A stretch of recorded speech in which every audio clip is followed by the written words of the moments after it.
around Dodge City and in the territory on West, there's just one way to handle the killers and the spoilers, and that's with a U.S. Marshal and the smell of Gunsmoke.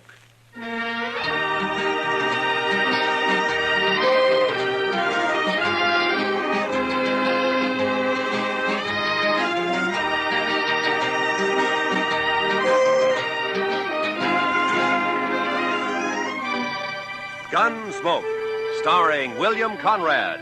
The story of the violence that moved west with young America. The story of a man who moved with it. Matt Dillon, United States Marshal.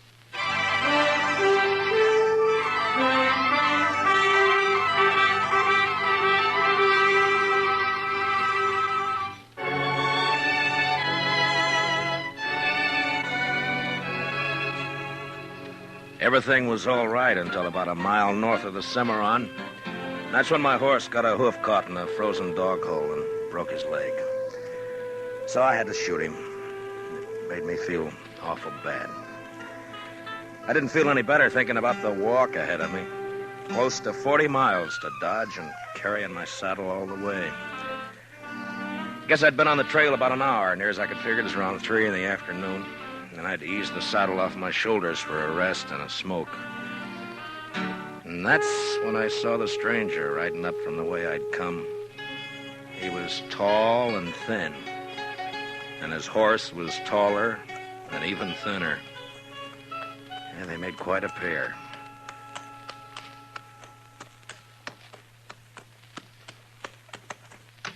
Hi. How are you? You lost? No. My horse busted his leg a way back. I'm on my way to Dodge. Oh, it's your horse, huh? I saw it. Yeah. On your way to Dodge, huh? Yeah, that's right. You got any more of that tobacco? Yeah, sure. Here you are. Thanks. Thanks a lot. That's okay. Kind of a big walk you've got ahead, ain't it? Kinda. It's going to be dark soon. You figure making camp? That's the idea. Well, it's too bad. Yeah. Do you need any food? No, thanks. I got enough. Well, I thank you for the tobacco. Sure. Anytime.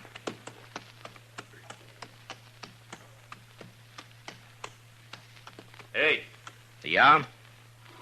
Not saying this beast won't drop dead from the shock, but do you want to climb on behind? Save you a piece of boot leather for a while, anyway. Well, I'd be much obliged if you think that animal of yours can carry us. Well, she won't mind.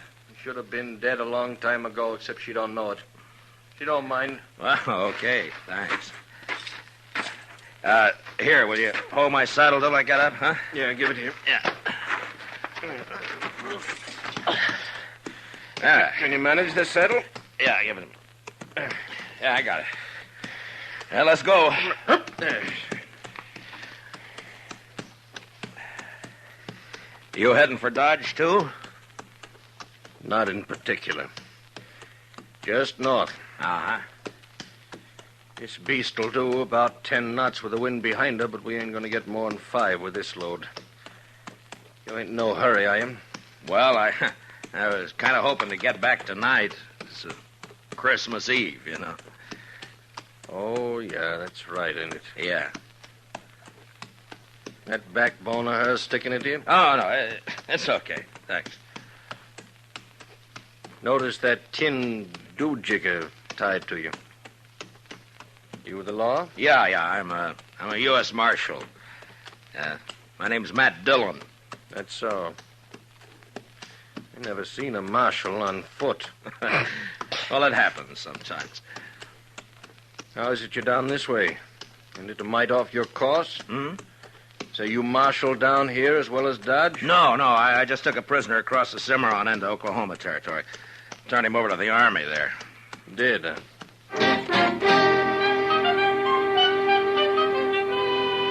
And then he shut up tight. We must have ridden a couple of miles without a word. I got to thinking about Dodge and Chester, Doc, and Kitty, and the rest of them. You know, there's something pretty special about any place at Christmas time. The backbone on the stranger's nag was just about to split me in two when he talked up. My name is Cowley. Oh? Amos Cowley. We better heave to a spell. She's breathing mighty hard. All right, hold up. Yes.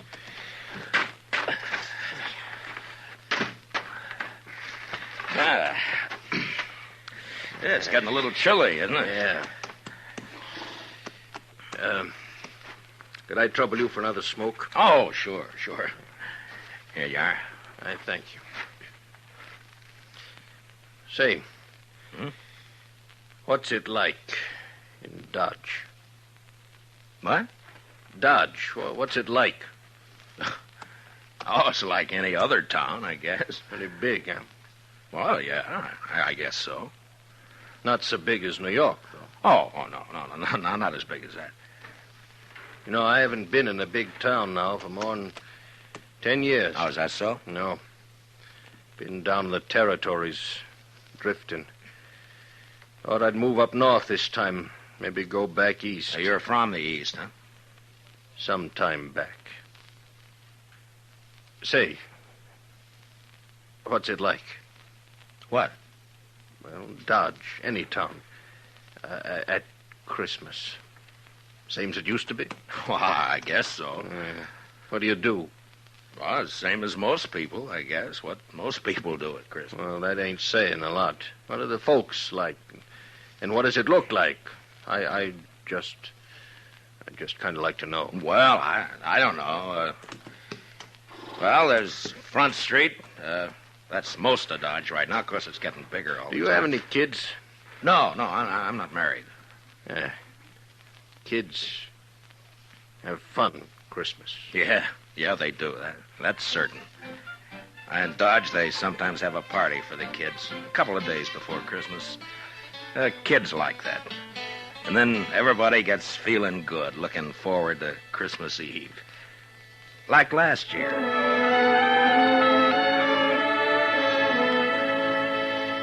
There was snow on the ground, but the sky was clear. You could even see the stars. I was going down the street to the Texas Trail to meet Doc and Chester. Chester, he's my deputy. Doc's a doctor in town. We had some work to do later on in the evening.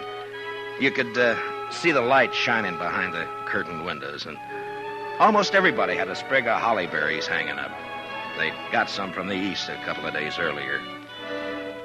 I remember running into John Bumby. He's a kind of general handyman in Dodge. Never says much, but he sure had a lot to say that night. Oh, hello, Marshal. Oh, hi, John. A lovely night for Christmas Eve, isn't it? Yeah, it certainly is, John. Yeah. Pretty fine night. Peace on earth, goodwill to men. Mr. Dillon? Yeah, that's the way it should be, John. You know, Marshal, this is going to be quite a night for me. Yes, sir. Oh, is that so? Oh, yes, sir. Tonight, I'm asking Mrs. McNish to become Mrs. Bumby. What? Mm-hmm. Well, John, I didn't know that. Oh, I know it's been a mighty fast secret, but I'm popping the question tonight. Well, I wish you a lot of luck, John. Hey, I'll tell you what. Come by to the Texas Trail later, and we'll have a drink on it. Oh, I will. I really will, Marshal. You're good and kind, Marshal. Good and kind. Merry Christmas, Marshal Dillon. Merry Christmas. Well, the same to you, John.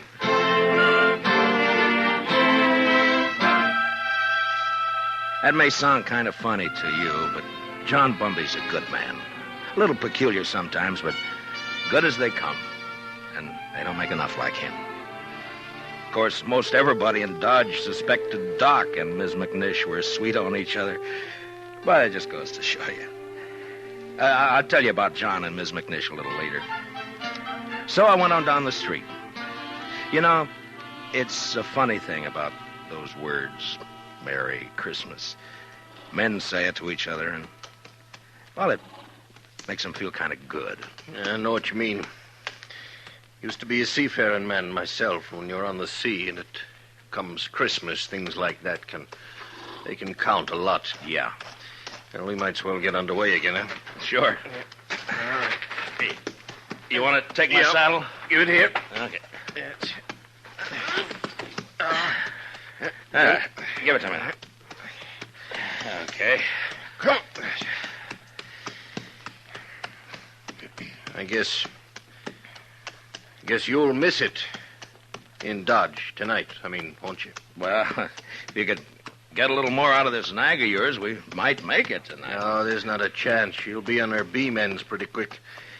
She's been on a long reach since sunup. Oh.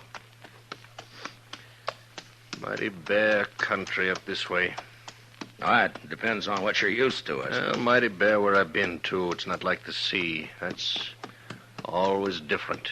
How come you left it? I always heard a sailor doesn't ever get it out of his blood. The sea? Guess you can get it out of your blood, all right. You got the right reason you can. Yeah, I guess so. Hey, you trying to get something out of me? Well, no. Get what? I would just remark. You want to ride with me? I don't want any talk about the sea. Well, you brought it up. Get it.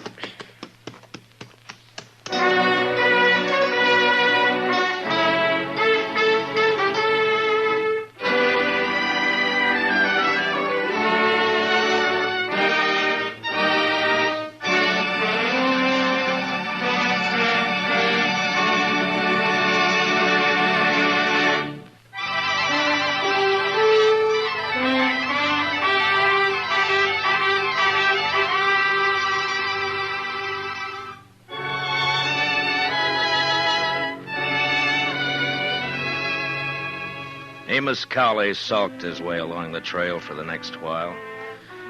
And then it was almost like he couldn't stand the quiet. Or maybe he had things on his mind. He turned his head. Go on.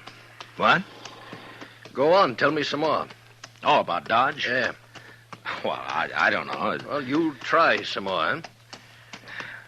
Well, they got a little pine tree in the Texas Trail. Tree? Yeah, come down a long way from the north. Kitty Russell, she's a hostess in the Texas Trail. Well, she got a lot of ribbon and gewgaws and made it look real nice. That was last Christmas. A star at the top? A star? Yeah. Yeah, I think so. It looked like a star, I guess. It sure looked pretty. And there was a difference in the place that day. Everybody was celebrating and feeling real good. The doors would swing open and somebody would come in and, maybe somebody you just knew to nod at, but because it was Christmas Eve, he'd come right up and say, hello. Oh, maybe that's a good reason, maybe not. I don't know. All right, I'll tell you. Anyhow, it was still kind of early. Just wait your turn. Kitty and Chester were standing off looking at the tree. Hi, Matt. Good evening, Mr. Dillon. Hi, Kitty. Chester. How do you like it, Matt? Christmas tree. That's Oh, that's real pretty. Only tree but one in the whole town. Yeah, Kate's got one over the Alphaganza. Oh, well, I'll have to see it yours. later. You're next. Where's Sam? I don't know. Maybe he started celebrating too soon. Oh. Doc's taking over the bar. Yeah, that's right. You want a drink, Kitty? Sure. All right, I'll get you a drink. I'll get you. You haven't forgotten anything, have you, Mr. Dillon? Forgotten? What, Chester? There. What did I tell you, Miss Kitty? I knew just as sure as my nose that Oh, you forgot. that. No. I hadn't forgotten. Oh, well, I thought as soon as they get Sam sober enough to take care of the customers, we could go on over to Doc's like we planned. Sure, we'll do that, Chester. Here you are, Matt. Thanks, Doc. Oh. Yeah, well, it's still snowing out. No, it's stopped. Where are you going, Kitty? All right. Just want to look outside.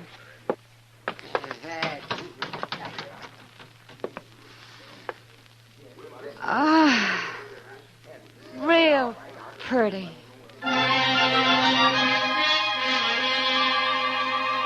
Man thinks of a lot of funny things that don't mean much.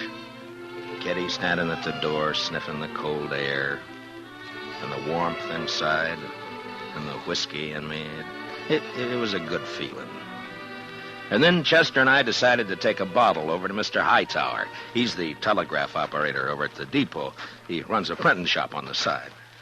Say, Mr. Dillon, Yeah, Chester. do you mind if I stop by the church for a minute? No, I don't mind. I just feel kind of right tonight, Mr. Dillon.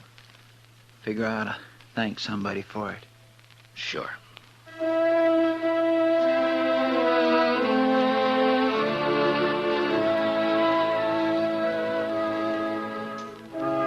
So we stopped by the church. I've never been much of a man for church, I guess, but I went along with Chester. Wasn't anybody else there, just the two of us. Guess we sat for 10 minutes in that place. Chester a little way off with his head bowed. You know, there's a lot of peace in a church. Maybe it's the quiet. Maybe it's the good that people find in there. Now, whatever it was, it made a man feel glad about pretty much everything. I haven't been in a church since I don't know when. Oh, is that so? I heaved to. Well, she's becalmed again, mister. Okay.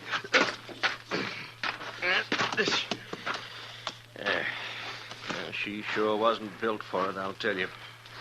You ever see anything like that? She is kind of old, isn't she? I've had her going on 8 years. She hasn't changed a mite. Eats like a pig and looks like a four-legged mizzenmast. Smoke? Don't mind. Hey, what about that fella Hightower? Did you get that bottle to him? Oh, sure. Yeah, I guess it was lonely over in the depot all alone. He was glad for the company. There was a wood fire burning in the stove, but it didn't keep out the cold.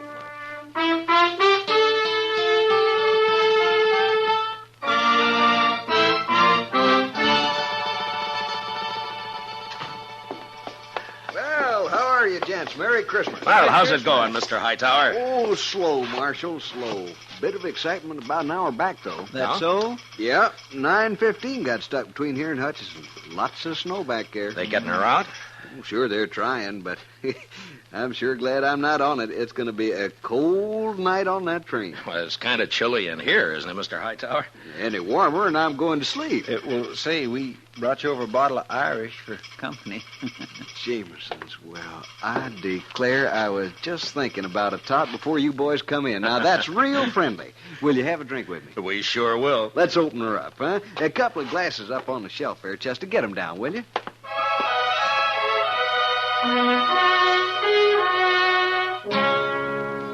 I don't know if you get an idea about the folks in Dodge or not.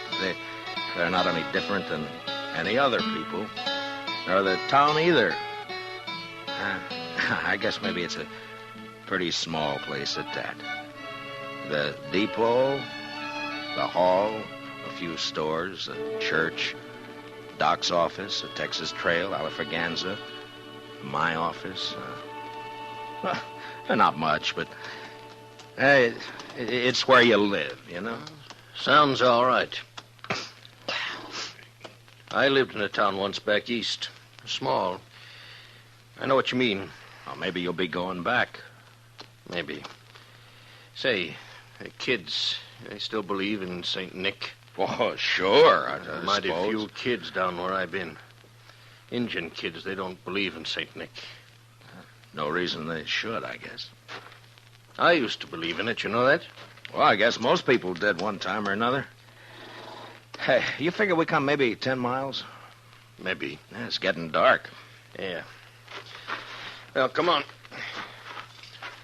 You want to ride the saddle for a bit? Oh, no. That's okay. Well, then, okay.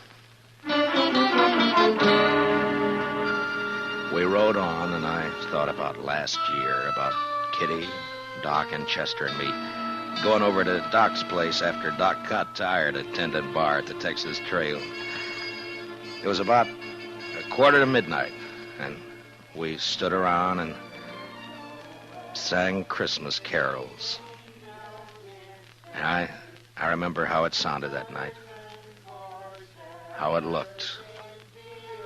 The glow in the stove in the middle of the room, and the frosty windows.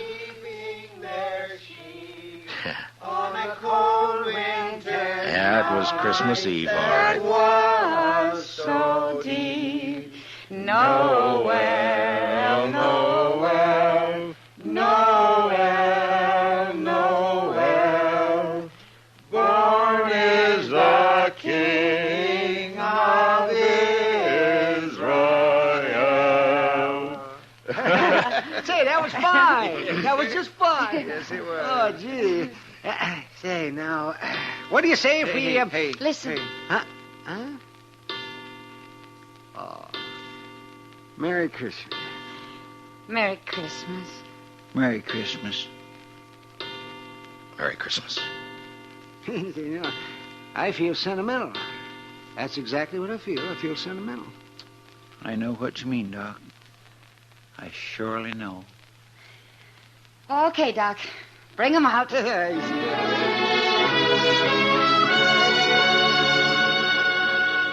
And I remember how Doc scuttled over to the bureau and brought out some packages.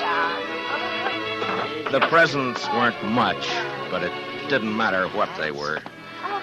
And when we'd finished opening them, it was Chester who said what we were all thinking. I just want to say, Miss Kitty, Doc, you, Mr. Dillon, I just want to say that this is the best doggone Christmas I ever had. And that's what I want to say.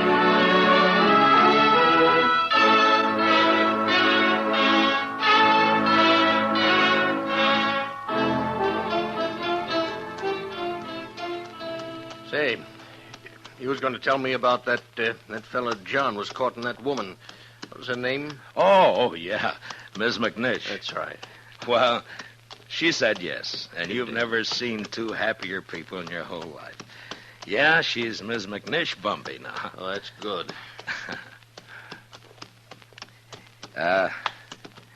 You know, you might settle for a bit in Dodge, or you could get work there. Sure would be fine if you could get back tonight, wouldn't it? Well, it can't be helped. I'd be a lot further away and a sight more tired if you hadn't come along. Yeah. Now, listen.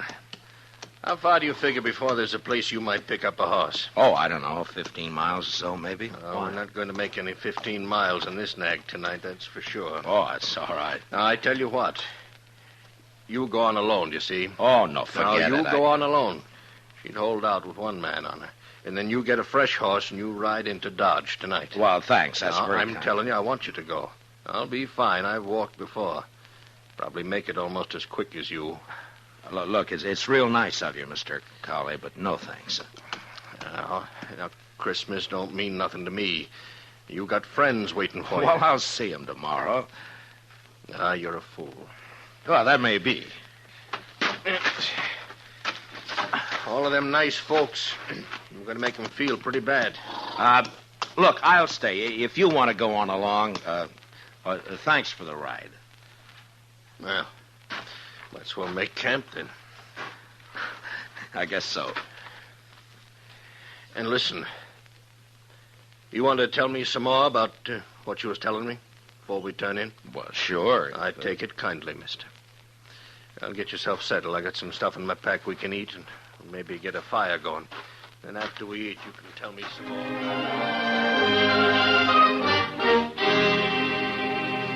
We made a fire and then shared what we had for supper. He seemed to soften up after that, and we talked for a couple or 3 hours.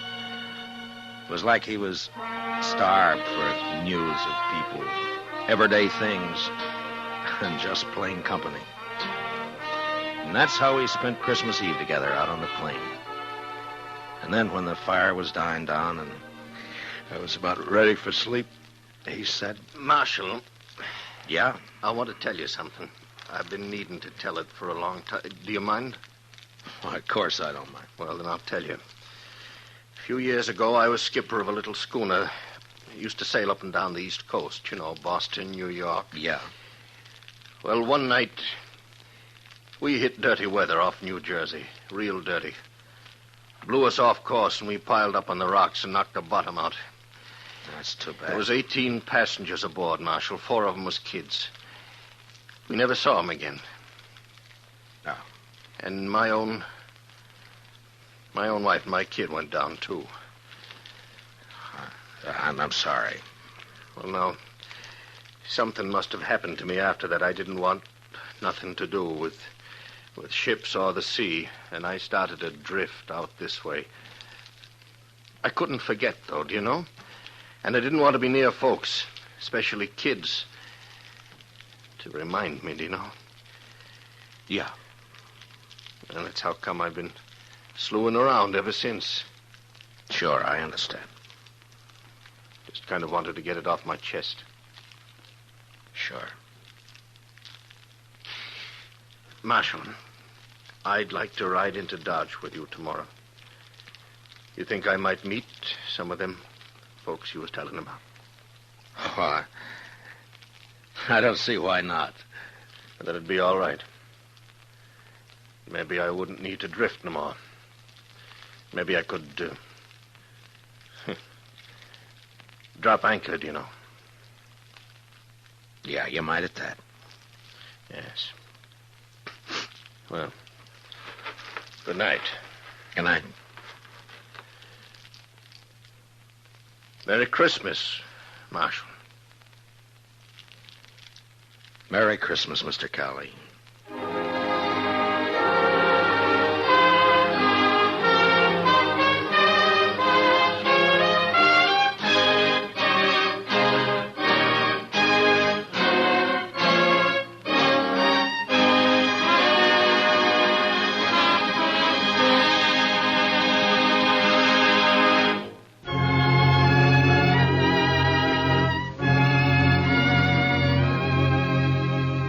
It was over 100 miles back to Dodge, but I figured I could make it easy in a day and a half. I'd been in Hays City as a government witness in a murder trial, and I was anxious to get back. So I rode out of Hays one morning a couple of hours before light. The ground was clear as snow, but it was midwinter, and it was sharp cold. When the day came, there was no sun, only dark gray sky drilled by a high, cold, searching wind. The air was as thin as I could ever remember it being. And behind me in the north lay a great slab of blackness. When I saw that, I should have turned back, for the wind stood out of the north, too, and sooner or later it would drive that black slab right down on top of me. This was blizzard weather, the kind of weather that kills the land and everything on it. I don't know why I went on, maybe because of the wind. You know, a high wind will distemper a man, make him drunk like. Anyway, I didn't turn back. And about noon, the sky began to turn white with snow, and I could smell a touch of moisture in the air. And finally it came, the sleet, shrilling in on the wind like small buckshot as the blizzard howled down the prairie.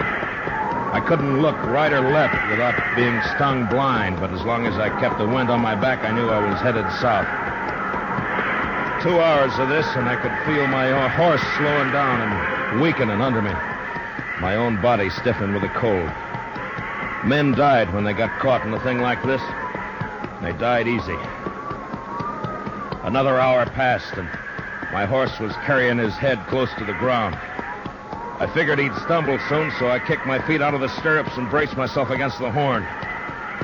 By now, the wind had really gotten into me.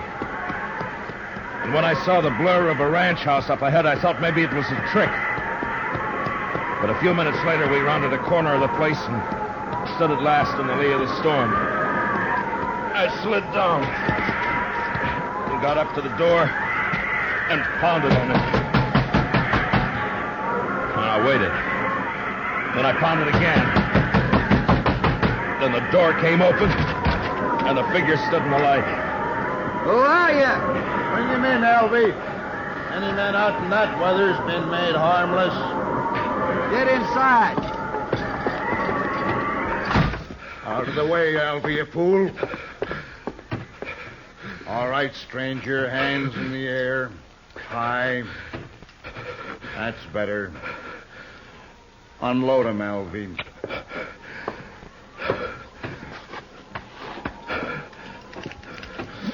Nice gun, Hack. Real nice gun. Shut up. Take him down, stranger. You can come up to the stove now, but don't try nothing. I'll cut you in half with buckshot. He was a burly man with flushed cheeks and a wild red beard and a great shock of red hair. Even his hands and fingers bristled with it. He sat on a stool by the stove, a shotgun across his knees. And his eyes never left me. The other one, Alvy, had a body of an underfed boy, but he was completely bald, and his skin was tight and dry. He looked like a naked skull. And his eyes... Well, something had touched Alvy.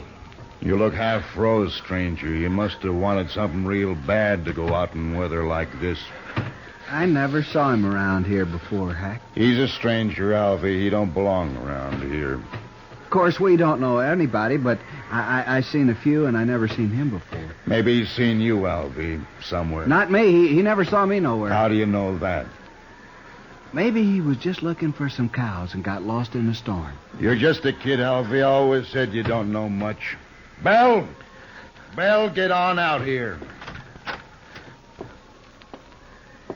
She was a pretty girl, but with a dark, half-wild look that I'd never seen before in a woman.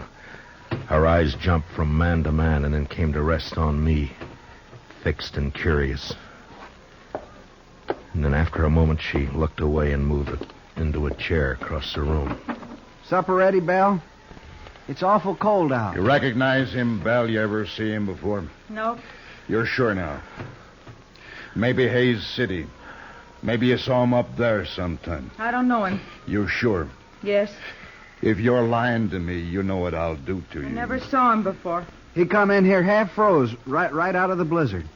Must have been looking for some cows and got lost. Shut up, Alvy. We don't know what he's doing here, Belle. Why shouldn't a man get out of the storm? Even in here. That's enough.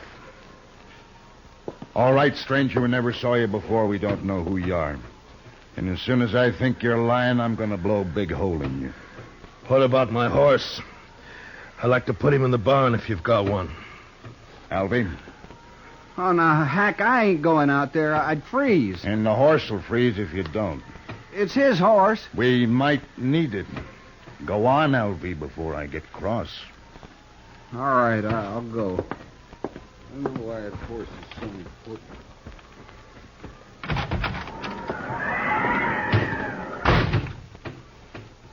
Alvy's a good boy. He'll put your horse up. Thank you. Supper's about ready. Leave it. I want to talk to our friend here first.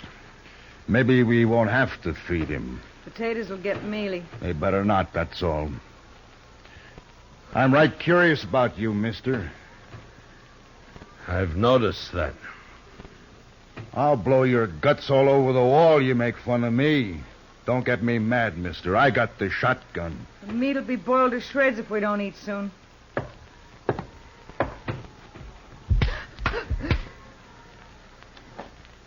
You just won't understand any other way, will you, Belle? What is it you want to know about me? I can tell, mister, I can handle you easy now. What do you mean? All I got to do is wallop the girl and you'll talk. I don't have to do nothing to you. All right, if I take my jacket off? I've warmed up now. I mind. You might have a gun hid out in there. He can raise his hands. I'll unbutton it. Well, now, that's right smart of you, Belle. Oh, I'll hide it. No, leave it be. Belle. Come over here, Belle. Drop the jacket, Belle. Now hold out your other hand. Open it, Belle. Open your hand. That's real bad what you did, Belle. Real bad. You know what I'm going to do? I'm going to put you outside for a spell out in the weather. After supper, after you've cleaned up supper, you can be thinking about it till then.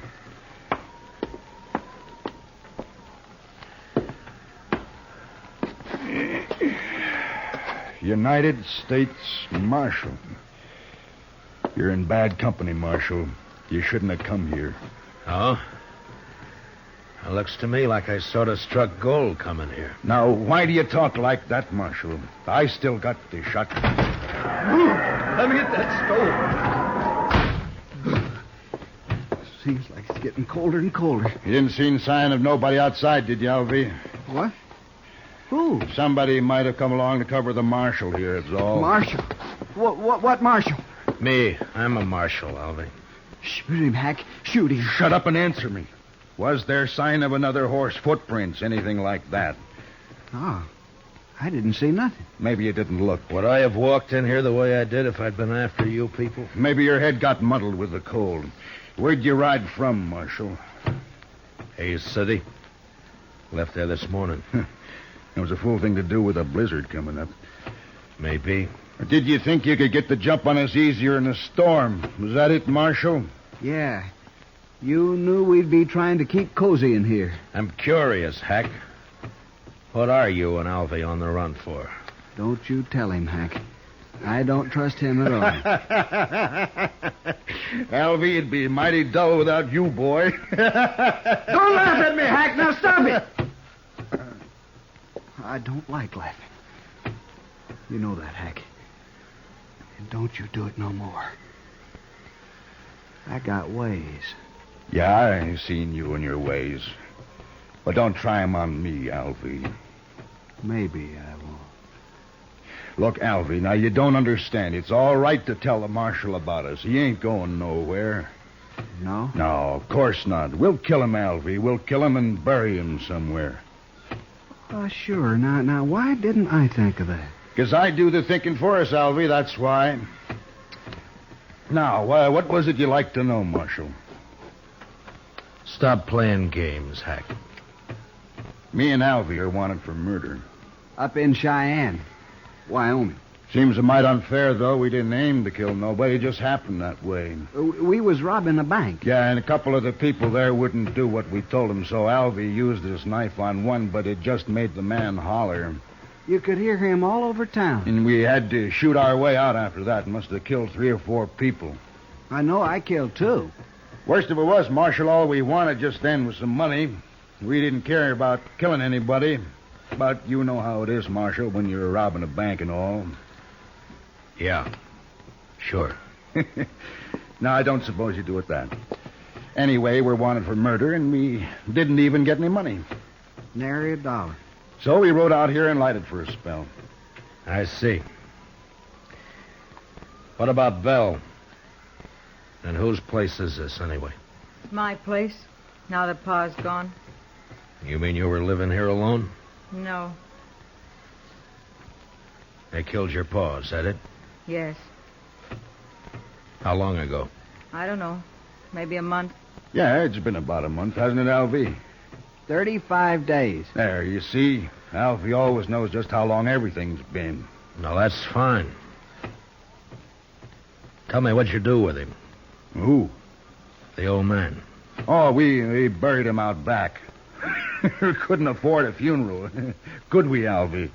Hack, we told him that. Now let's shoot him. No, I've been thinking it over. People in Hayes City know he started for Dodge, and when he don't show up, they might come looking for him. But you said we'd bury him, Hack. That's what you said. Yeah, that's right, but we can't bury his horse, too. Not in this ground. It's froze solid. And if we turn the horse loose and they find it and can't find the marshal's body, then they'll suspect something. You're pretty smart, Hack. Too bad you don't know enough to stop killing people. Too bad for you, anyway. Well, what are we going to do, Hack? I'm getting hungry. That supper won't be fit to eat. Shut up! One more word out of you, Bella, and I'll whoop you good. Come on, Hack. I'm really hungry. No, listen to me, Alvy. Now, my idea is to knock the marshal on the head and throw him outside to freeze. Now, he'll keep real good that way. And when the storm breaks, we can carry him off 20 miles or so and dump him on the ground. Look like he got throwed and hit his head and froze. Oh, that's fine, Hack. That's just fine. Then we'll break his horse's leg, make it easier for them to find him.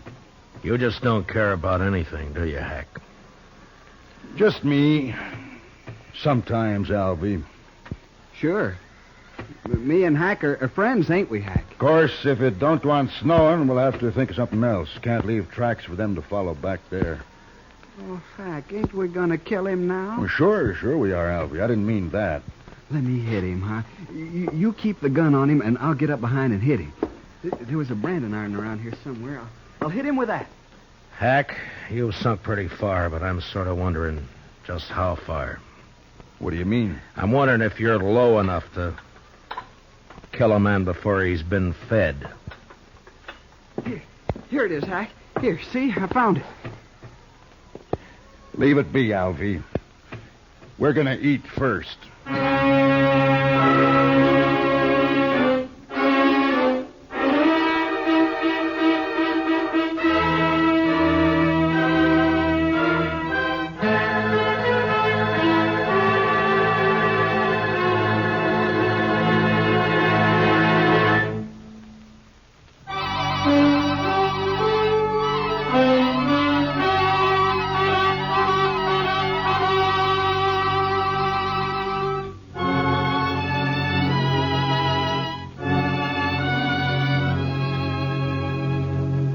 It was only 5 in the afternoon, but the blizzard had darkened the land, and its blackness showed in at the windows.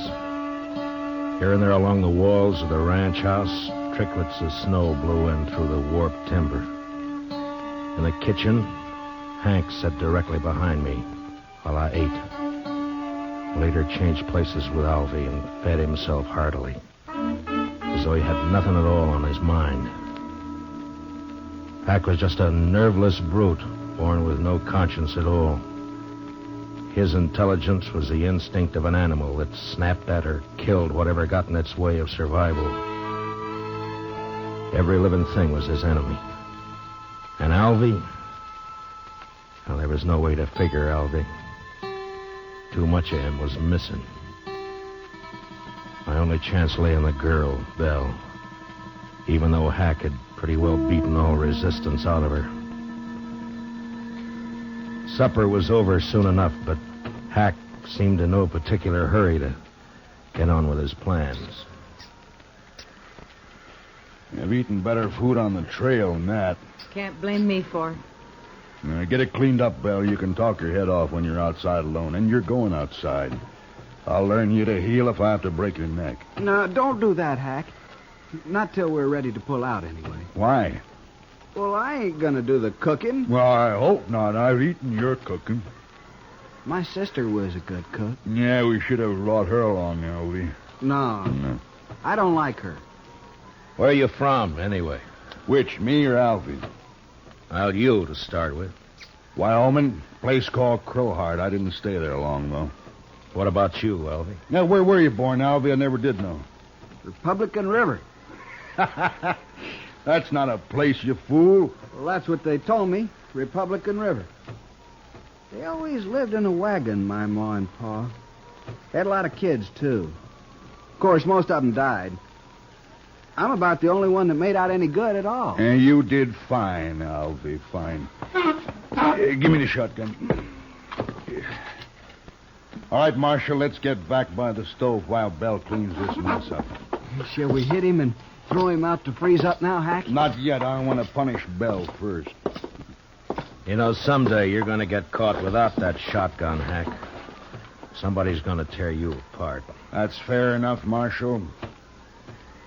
Give me a fair chance at you then, huh? Barehanded? No. Oh, you're bigger than I am, Hack.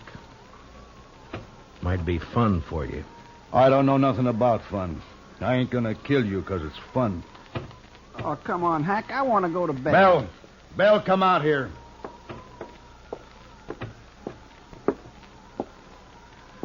Get outside like I told you. And don't open that door so wide you'll blow the lamp out.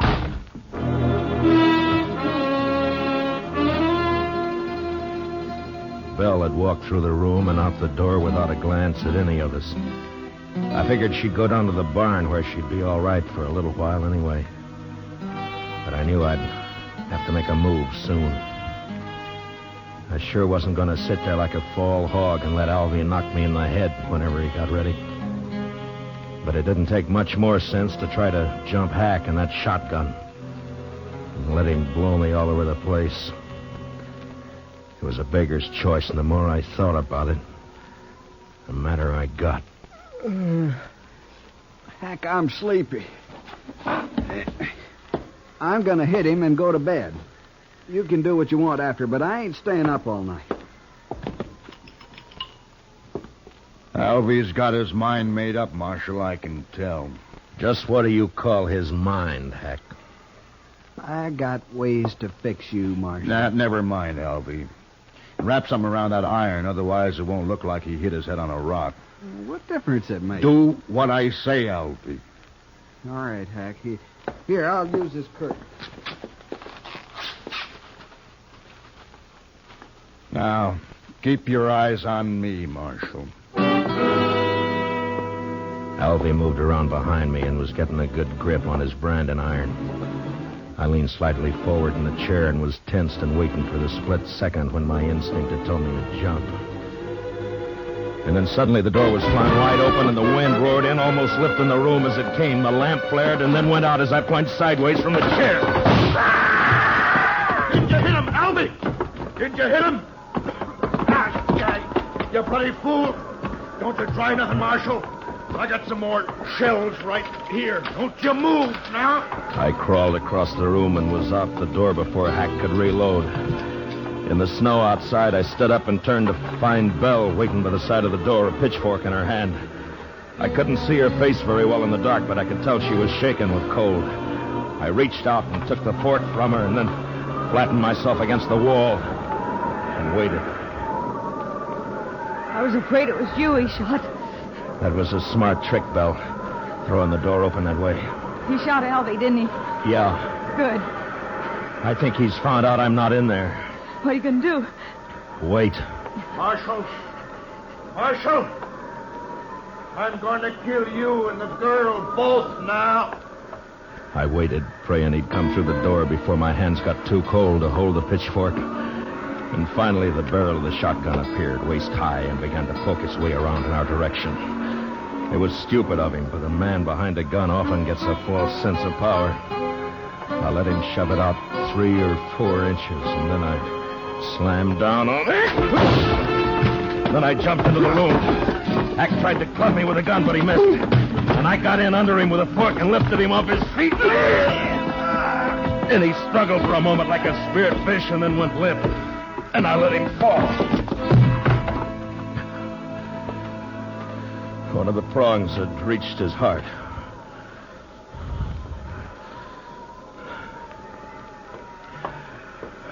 Did you get him, Marshal? Is he dead? Yeah. Light the lamp.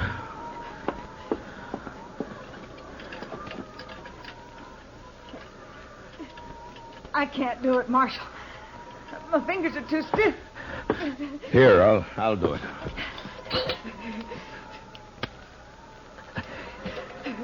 There.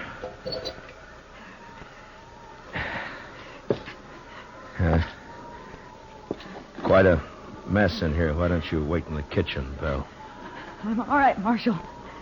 But I can't help you much till I get warmed up some. Well, then, you stay by the stove, huh? I'll lug these people outside. Thank you, Marshal.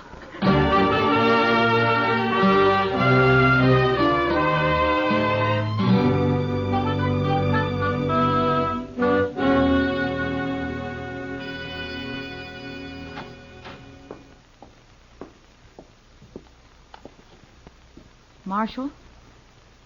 Marshal Dillon. What? Oh. Morning, Belle. Come on out in the kitchen, Marshal. It's warm there, and I got some hot coffee waiting. That sounds good. Say, it looks like the storm's lifted. It has. The wind's gone, but it's mighty cold out. Well, I don't mind the cold. It's that wind that breaks a man down.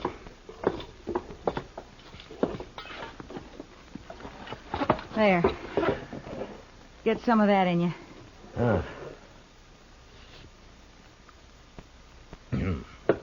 Oh, you make mighty good coffee, Belle. Tell me something, Marshal. Hmm? Tell me the truth now.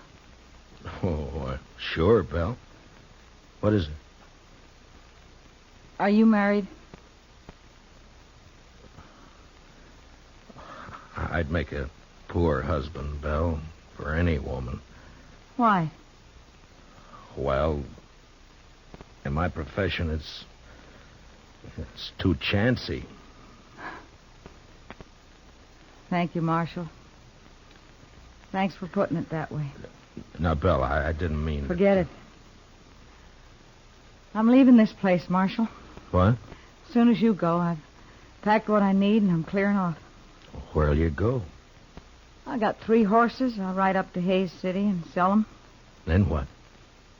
I'll buy some pretty clothes and I'll find a place. Won't be hard after this. I wish I could help you, Belle. You have. Oh, but I mean... I can take care of myself, Marshal. I just want to get away from here, that's all. Sure. I'll stop at the nearest ranch and tell the men to come over here and take care of Hack and Alvy as soon as it warms up. Whatever you like, Marshal. Well, goodbye, Belle. Goodbye, Marshal. Look me up in Hayes City next time you're there. Sure. Sure I will. But, Belle, don't let all this make you bitter. There are a lot of good men in the world. So they say. So long, Marshal.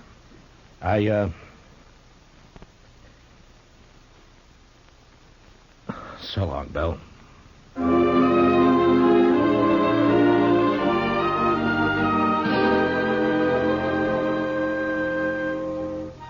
A few minutes later, I'd saddled up and was on the trail to Dodge.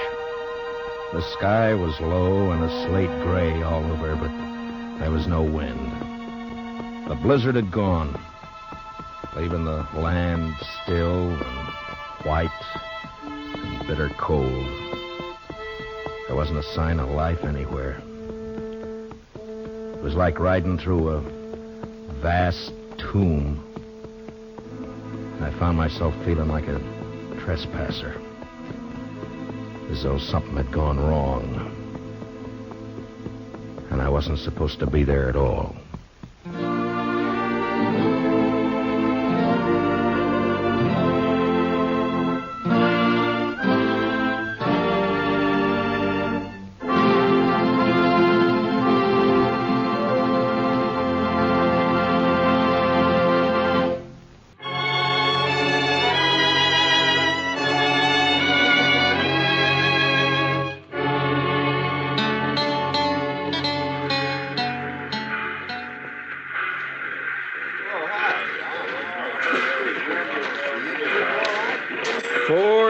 P.M. We got in right on time, Mr. Dillon. Yeah, the railroad's getting better every month, Chester. Looks like they're going to civilize this prairie yet. Well, I'm glad to hear it. All right, let's go. Well, Abilene sure don't change much. Looks about like it did the last time I was here. Yeah, we're getting most of the cattle at Dodge now. The boom's leveled off here. Still a rough town, though, I suppose. You think he'll put up a fight? I don't know, Chester. He's pretty mean from all reports. He may. We'll try to avoid it, though. Of course, we're only guessing anyway. He might not even be here. No, he always heads for Abilene when he gets in trouble. It's his hometown. He'll be here. And one good thing, it's Bill Hickok's town, too. At least we'll have the local sheriff on our side for once. Yeah. I suppose that's some help. Some help? I'd rather have Wild Bill along than anybody I know. I suppose. Chester, what's the matter with you? You're acting like a man at his own funeral. Mr. Dillon, I've had an uneasy feeling ever since we left Dodge. Kind of a hunch, you might say. It's nonsense. They're going to pick up a killer and take him back for trial. That's all. Maybe. And maybe not. Look, Chester, any man who lives by a gun knows down inside that he's going to die by one someday. But if he's got any sense, he keeps from thinking about it. Of course, he can't help getting a hunch now and then. I had plenty of them myself. Mostly wrong. Come on, Chester, let's walk down to the Last Chance, and I'll buy you a drink. As a matter of fact, I'll buy us both a drink.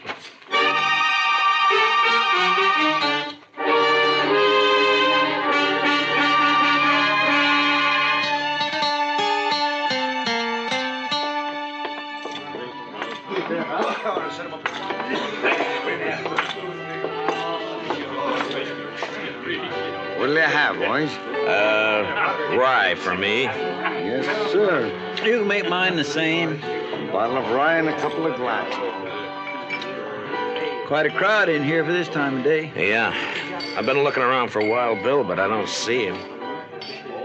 Suppose the Daggett kid might be in here, Mr. Dillon? Well, he spent most of his time hanging around the saloons while he was in Dodge. Here you are, boys. Drink up. Thank you. Oh, by the way, bartender, do you happen to know a kid around town by the name of... Who, mister? What? Oh, never mind. Well, he's here, Chester. Down there at the end of the bar. Yeah, that's him, all right. Well, sir, Mr. Dillon? He's what we're here for. We gonna wait for Mr. Hickok? No. Come up on his left side, Chester, and watch his gun handle. Yes, sir, Mr. Dillon. I'm telling you, it was the funniest sight you ever seen. The bullet knocked that scrawny hound dog end over end. First shot I fired. Caught him right in the back of the...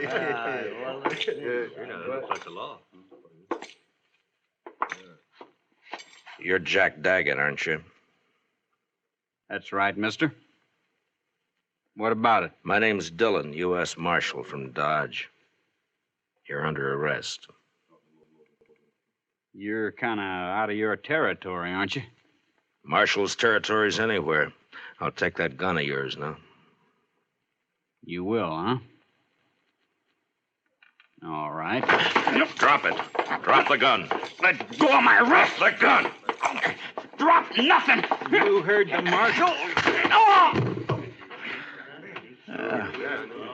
That was easy, Mr. Dillon. A lot easier than what I thought it'd be. All right, Chester, put the cuffs on him. Yes.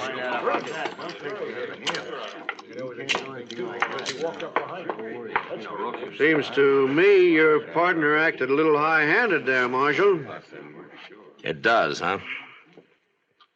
Now, he had no call to slug that boy in the head that way. Would you rather I'd have put a bullet in his belly? Chester saved his life. That's all. He was drawing on me. Well, now, if you'd come around and seen me before you started anything, you wouldn't have had this trouble. My name is Rourke. I'm the town constable here. I see. Young Jack here told me all about that shooting out in Dodge. Said they ganged up on him in a poker game, tried to cheat him. Forced him to shoot his way out. That's a good story. It's too bad it didn't happen that way. All right, Chester, let's get him on his feet and go find the sheriff. I reckon you won't be finding him, Marshal. Why not? Hickok's up in Topeka. Won't be back for a week or 10 days. Meantime, I'm the law in Abilene. And I got a favor to ask from you. I'd like to use one of your jail cells until 9 o'clock. That's when the next train leaves for Dodge. I'm sorry, Marshal. I got no authority to do anything like that. What difference does that make? If Wild Bill were here, he'd let me do it. But Wild Bill ain't here. I see. A lot of us folks here like to run our own town. We don't like outsiders coming in and taking over. It's 4 hours till that train leaves, Marshal. I think you're going to find 4 hours is a long time. Meaning? This young fella you arrested has got a couple of older brothers. The Daggett boys. You probably never heard of them, but you're going to. They're not going to like this. I don't care much what they like. Maybe they'll teach you to care when they hear about this. And they'll hear. Like I said, 4 hours is a long time. Look, I want you to get this straight. I came here to arrest a killer and take him back to Dodge to stand trial. I got him under arrest now, and I'm going to take him back. Maybe. All right, Chester, let's get him out of here. Get hold of his other arm there. Lift him up. Yes, sir. Take him out if you want. Mr. Dillon, What is it, Chester? maybe it was too easy.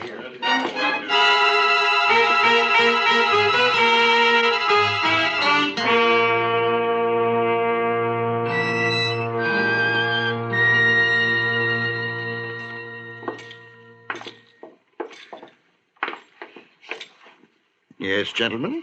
What can I do for you? We'd like to get a room, please. Well, I have a very nice one right at the head of the stairs. If you'd care to look at it. That won't be necessary. We'll only need it for about 4 hours until the train leaves for Dodge. Mm-hmm. Well, if you'll just sign the register here. Thank you.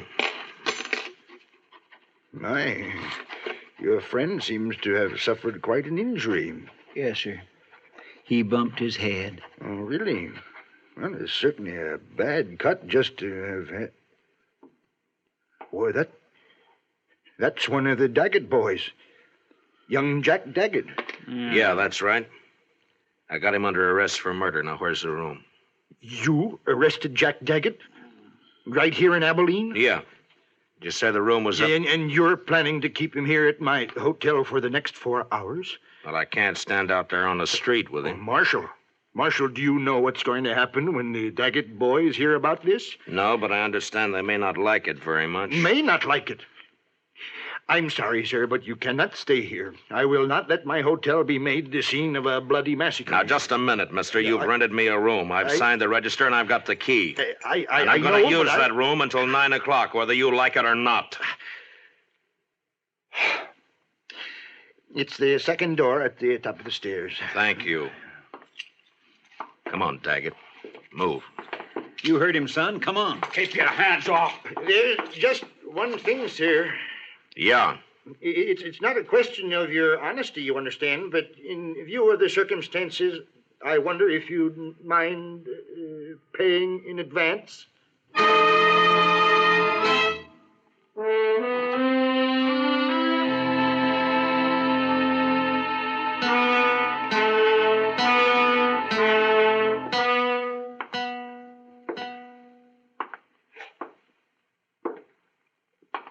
What time is it, Chester? It's 6:23, Mr. Dillon. I thought it was later than that. Yes, sir, I know. He goes pretty slow when you're waiting for something like this. I swear I wished it was 9 o'clock. I wished we were leaving on that train right now. You're not leaving on no train. Not alive. You got a one-track mind, Daggett. So have my brothers, Dillon. What they think about all the time is hands off the Daggets.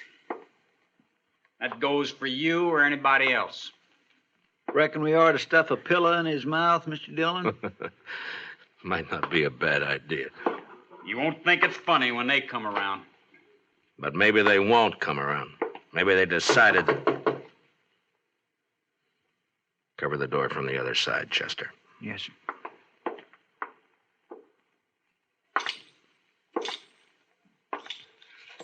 Yeah, who is it? It's me, sir, the clerk. What do you want? It's the Daggett boys. They're across the street at the last chance right now. And you're hoping I'll go over there instead of waiting for them to come here, huh? Well, All right. I'd rather jump them than have it the other way around. Chester, I guess we'll go over and have a talk with him. What about him? Well, he's cuffed hand and foot to a pretty solid iron bed. I don't think he's going anywhere. Bet on it. You ready, Chester? I'm ready whenever you are, Mr. Dillon. All right, let's go.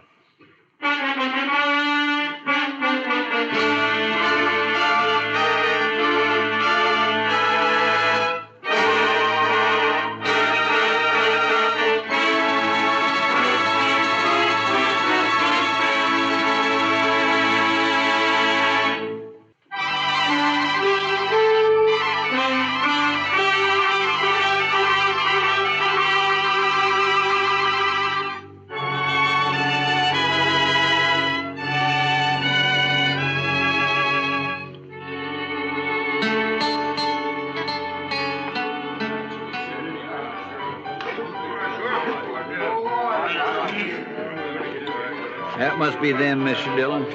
Across the room there. Yeah, I guess so. They look a lot like Jack. And they look mad. And there's quite a crowd around them. Well, Chester, the only way to get it over is to get it started. Yes, sir. How will we do it, Mr. Dillon? I haven't got a plan, Chester. Just face them down, that's all. Yes, sir. Don't mean nothing to you. Go ahead, it's your deal. You the Daggett brothers? What if we are? This is him, Jim. This is a fellow. Shut up, Rourke. You've been glad enough to stay out of this so far. Stay out of it now. My name's Dillon, United States Marshal from Dodge City. I got your brother Jack under arrest for murder. You probably heard about it. Yeah, rumors got around. I'm taking him out of here on the 9 o'clock train. He's going back to Dodge to stand trial. My guess is he's going to hang. Now, the point is, what are you going to do about it? Why didn't you wait? We'd have looked you up. You didn't answer my question. Still 2 hours and a half till 9 o'clock. I reckon we got plenty of time yet. We'll wait. Why wait? What's the matter with now? We'd rather wait. Maybe you're trying to pick up some helpers among this bunch of hangers-on, huh? Well, look at them.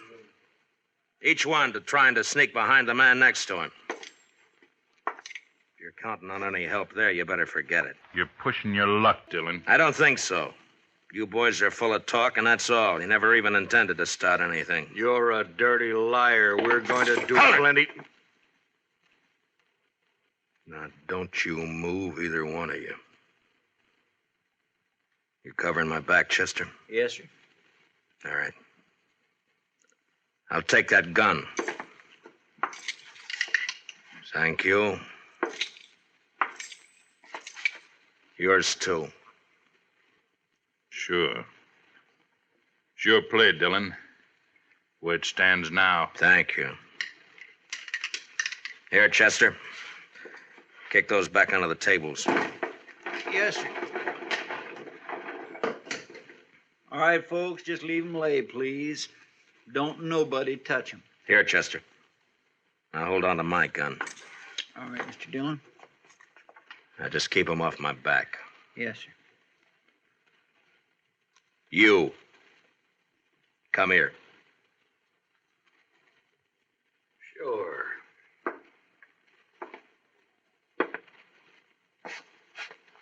You called me a liar, didn't you? Yeah. Boy, you cheap chin horn. You are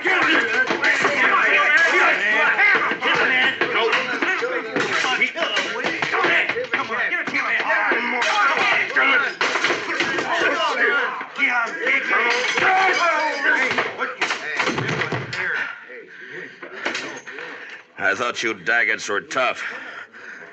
Hey, watch this. Watch. All right, you. You're next. I'll wait, Marshal. I'll get to you later. You're a no-good coward, Daggett. All right, Chester, I'll take my gun back now. Here you are, sir. Thank you. All right, boys, the show's over. Unless, of course, one of you'd like to take up where the Daggets left off. Any one of you still figuring on helping them try to take my prisoner away from me? No? I didn't think so. You're all fine, upright citizens now, huh? A pride and joy to Constable Rourke here. That's enough, Dillon. I thought I told you boys the show was over. All right, get out. Go on, get out, all of you. Move! All right, let's get out of here.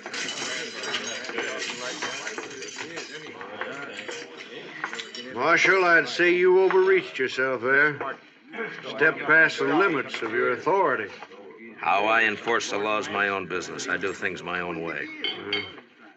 The way it'll get you killed someday. Maybe. I have to live in this town, Dillon. You don't know these Daggett brothers. If you cross them, you're through. I've seen it happen. Come on, Chester, let's go. All right, Mr. Dillon.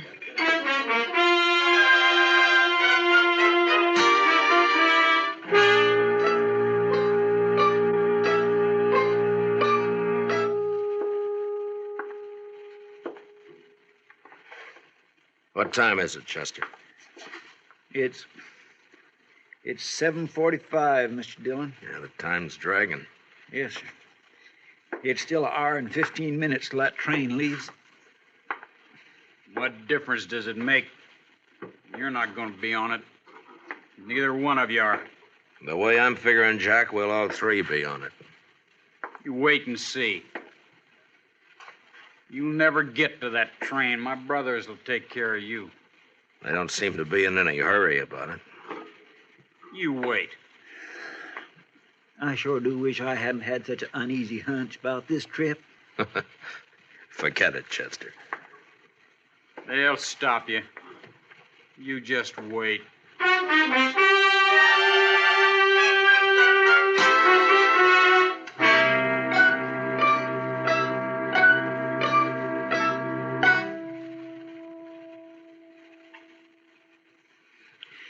It's only 8:15. Mr. Dillon seems to be going slower all the time. Yeah, adds up, though. Won't be much longer now. 45 minutes, if the train's on time. And if we're lucky enough to get on it. Chester, you're wearing yourself out. Why don't you sit down and relax, huh? I just can't seem to set my mind to it, Mr. Dillon. No Daggett will ever leave this town wearing handcuffs as long as the other two are alive. Well, I'd think that's up to them, Jack. Sure. And they'll take care of it, too. I swear and declare, Mr. Dillon, I almost wish they would try something and get it over with. The waiting's always the worst part, Chester. You find out what the worst part is. I could slug him, Mr. Dillon. No, let him talk. Let him talk, Chester. He's only got a few more weeks to do it in. They'll never hang me. I'll never even stand trial. You wait and see.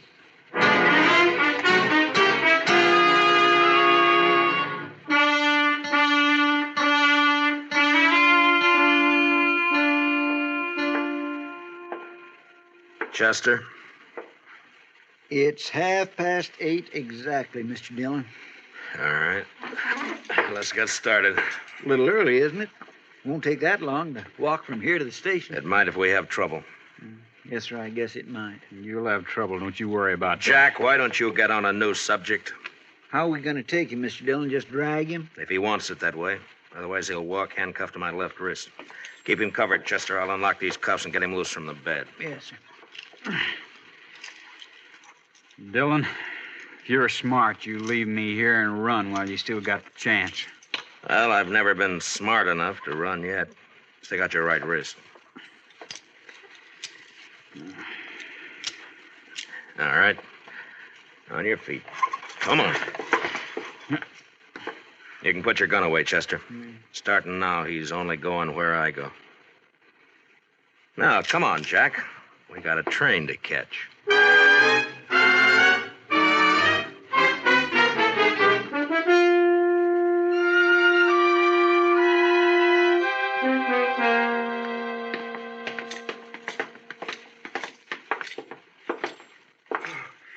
Thank heaven, gentlemen, you're leaving. Yeah, we're leaving. And I want to thank you for your wonderful hospitality. I'll be glad to recommend your hotel to anybody who plans to stop over in Abilene. Oh, I hardly know what to say, Marshal. You simply don't understand. You don't know these Daggett brothers. No offense personally, Jack. I have to live in this town, and I... Come on, Jack. Well, you boys must run quite a bluff. You got everybody in town jumping sideways. You'd be smart if you did, Dillon. Good luck, gentlemen. Best of luck to all of you. All of us. Well, that's hedging his bet. Look there, Mr. Dillon. Not a soul on the street. Quiet as a graveyard. Yeah. They're going to make a play, Chester, somewhere between here and the depot. We can count on that. Yes, sir, I kind of figured they would. Especially after getting beat up over there at the saloon. Well, they would have anyway. And jumping them like that did one good thing. It scared the pack off. At least we only have to worry about the Daggets, not a mob. You'll think it's a mob Shut by up. the time... Now, from here on, you keep your mouth shut. If you don't, so help me, I'll slug you and drag you to the depot. All right, now let's go.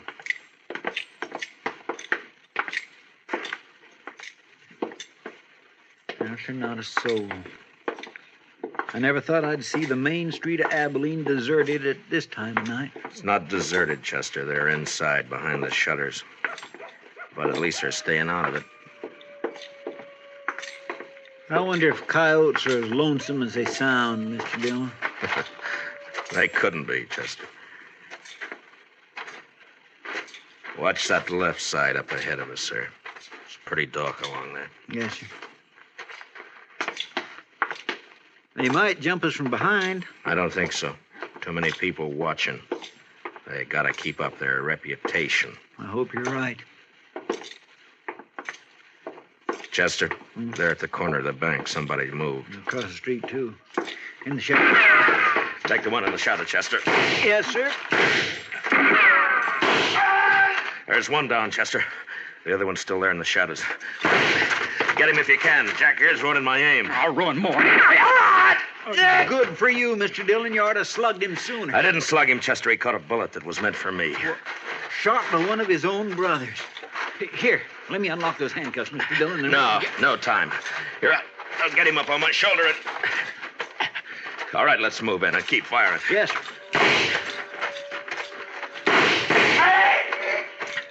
Hold it, Chester. Well, I guess we got the other one. Here, let me get him off my shoulder. Get these handcuffs off.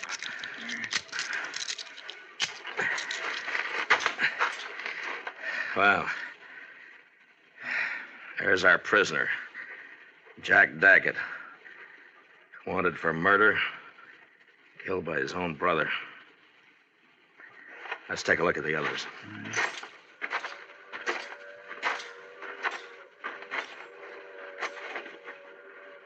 Ah, 3 men dead. Look down the street there, Mr. Dillon. They're all starting to crawl out of their holes. Sure. They're all on our side now. Oh, come on, Chester. The train's coming. We gotta get on it and get out of here. Yes, sir. We'll let Rourke clean up this mess. He ought to be good for something. That sounds more lonesome than the coyotes. Gives a man the creeps. Yes, sir, it sure does. Well, you were wrong about that hunch of yours, Chester. It wasn't us. Not this time.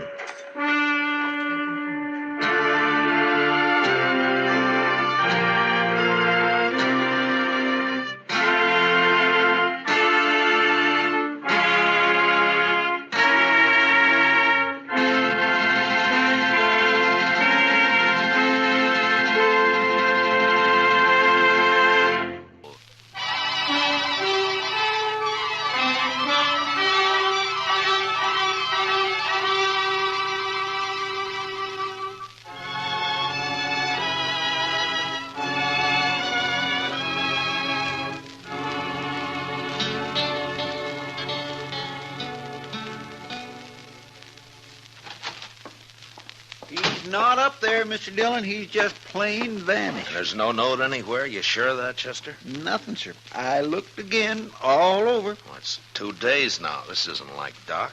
Well, I still think he's just gone off on an emergency. Out in the country somewhere. Maybe, but he's always left word before. Well, what'll we do, Mr. Dillon? I don't know. Might start asking people, Chester. Try the saloons and the store and maybe the depot, huh? All right, Mr. Dillon, I'll go right now. All right.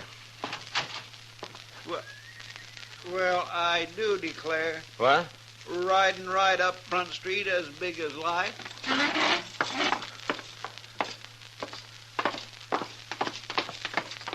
Why, that old rascal getting us all worried about him.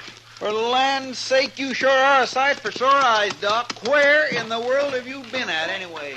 Here. Hello, Chester. Matt. You had us worried, Doc. That's so? You've been gone 2 days. I know. Next time, leave word, Doc. I will. I surely will. If I can. Well, it'd sure save us a lot Now, of fretting. wait a minute. What do you mean, Doc, if you can? Just that.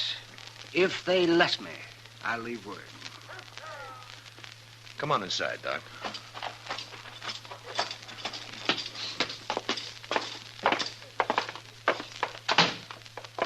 Well, all right. I'm curious, Doc. You want to tell me about it? I can tell you part of it. Least important part. I made a promise about the rest. You know how it is, Matt. No, but you tell me. Well, the other night, Wednesday it was, I was peacefully asleep on my couch when a couple of riders tromped right into my office. They said a man was hurt somewhere out past Fort Dodge, so naturally I got up and I went along with them. Well, then why didn't you leave a note and say so? They didn't tell me exactly where we was going, Chester, but they sure told me not to leave any note. They told you what? Let him talk, Chester. Now, of course, I figured then it must have been a shooting, but my job's to take care of everybody, sinner and saved alike. And so, when finally we got to this place the next day... What place? That's part of what I promised not to tell, Chester. But like I was saying, there was a young man there who'd got himself shot in the back. The bullet lodged right in his spine. And I dug it out, and I did all I could for him. And then I just sat there for quite a spell. And then I put my things away. And I walked out into the other room. So, Doc, how is he? I did what I could. What do you mean? He's dead. The shock of extracting that bullet was too much for him. It's a bad place, the spine there. You killed him, huh, Doc? No, I didn't kill him. He's dead, ain't he? Look, mister, doctors don't kill people. Murderers Watch do. your mouth, Doc. That boy wouldn't have lived more than a couple of days with that bullet where it was. And whoever put it there murdered him. You want me to shut him up? Not yet. Doc, tell me something. You know that boy in there? I do. Sure. And the three of us here, you know any of us? Him. I've seen him around somewheres. Dodge, I guess. Well, that settles it. He ain't walking out of here. Shut up. Know his name, Doc? No, I don't. Of course, it might come to me. Let me think now. You don't understand, Doc. He wants to kill you already. Now you're trying to remember his name. That's just going to make it worse. You can't kill a doctor for following his oath. Oh, no? I shot that boy when he tried to get away, and I shoot you just as Don't be a fool. I'm a doctor. Since there's nothing more I can do here, I got to be available to other patients. I've been away too long. No, what are we arguing about? Sooner we shoot him, the better. What kind of a man are you, anyways? Don't you know I'm the only doctor within 100 miles of Dodge? Right now, it's one too many. Now, wait a minute. I'm kind of thinking the doc's right. He ain't like an ordinary man. But doctor, well, it's almost like he ain't quite human somehow. He's human enough to tell what he knows that hard-head marshal they got in Dodge. Then we'll have him on our tail. We'll never get our 20,000. Well, I figure it's us or the doc. I'm not interested in what you figure, mister. Right this minute, there may be some woman having a baby and needing me real bad. There may be several folk needing me for help. He's right. We can't kill him. I can't. You'll do what I say and nothing else, here? Oh. Doc, listen to me. If I let you go, will you promise not to tell about anybody you recognized here? And if I don't? And doctor or no doctor, I'll kill you myself. Yeah, I suppose you would. All right. I'm here as a doctor and nothing else. I promise. Word of honor, Doc? That's my word of honor. Okay, get out. One other thing, Doc. What? You break your word. You tell anybody where this place is or who you saw here, and we'll get to you. We'll kill you no matter where you try to hide. I gave him my word, didn't I? Sure, but don't forget what I said anyway. Don't forget for 1 minute. We'll kill you or die trying.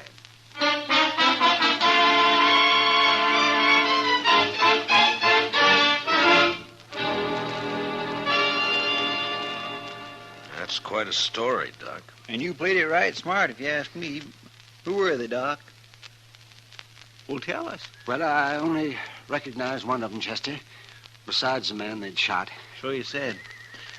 Have you thought of his name yet? No, Chester, you don't understand. I gave him a word I wouldn't tell. Yes, but that was just so as you could get away. Well, they'd have shot me for sure otherwise, but still I gave my word. It don't matter how or why. But, Doc, they're just a bunch of killers. I know. Leave him alone, Chester. But, Mr. Dillon... Yes, sir.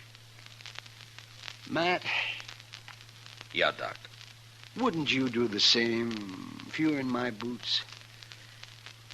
That'd be a hard choice, Doc, but... Yeah, I suppose I would. Why, any man would. Leastwise, any man of honor would. I guess I wasn't really thinking about it that way. Yeah, well, I'm going to get some sleep. Matt, that was a good boy they murdered. I hope they hang for it. Oh, Dad blasted him. How are we ever going to find him, Mr. Dillon? I don't know, Chester. We don't even know who they killed. Funny, we haven't heard about it. Maybe nobody's missed him yet. Just think. Doc could lead us straight to him right now. Well, it isn't making the Doc happy, Chester. No, sir, it sure isn't. I'm going over the Texas Trail, Chester. I'll be back later. Yes, sir.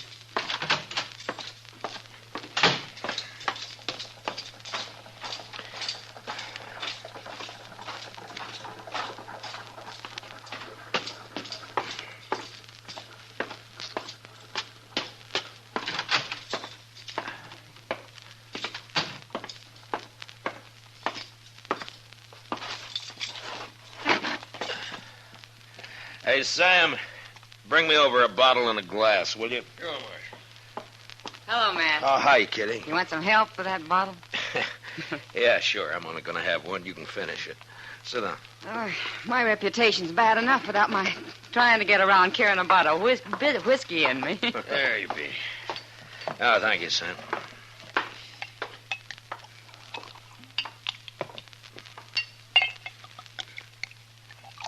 There you are, Kitty. Well, here's to luck. Yeah, I could use some. Well, you didn't come here to drink a bottle of rye, Matt. What's on your mind? Well, Kitty, I was sort of wondering if maybe you'd heard any talk about anybody being missing lately. Missing? Who? Well, that's just the point. I don't know who. Well, you're sure not on much of a trail, are you, Matt? Well, a man was shot and he's dead. And I don't know who he was or who did it or where. All I know is that it happened. Well, I'll be darned. Well, Matt, I don't know a thing I've heard that'd help. I'm sorry. Oh, it was just a chance. You know, it's not often a man gets shot around here without everybody knowing about it. Well, I'm glad for that much anyway. Well, thanks, Kitty. Well, good luck, Matt. Yeah, take it easy with that bottle. Yeah, I'll save it for you. So long. See you, Matt.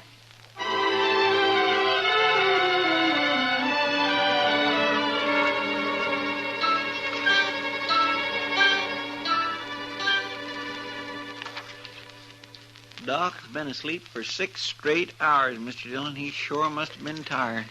Yeah. Here, Chester, take these letters down to the depot for me, will you? They got to be in Washington next week. Santa Fe pulls out in an hour, sir. I'll put 'em right in the mail car.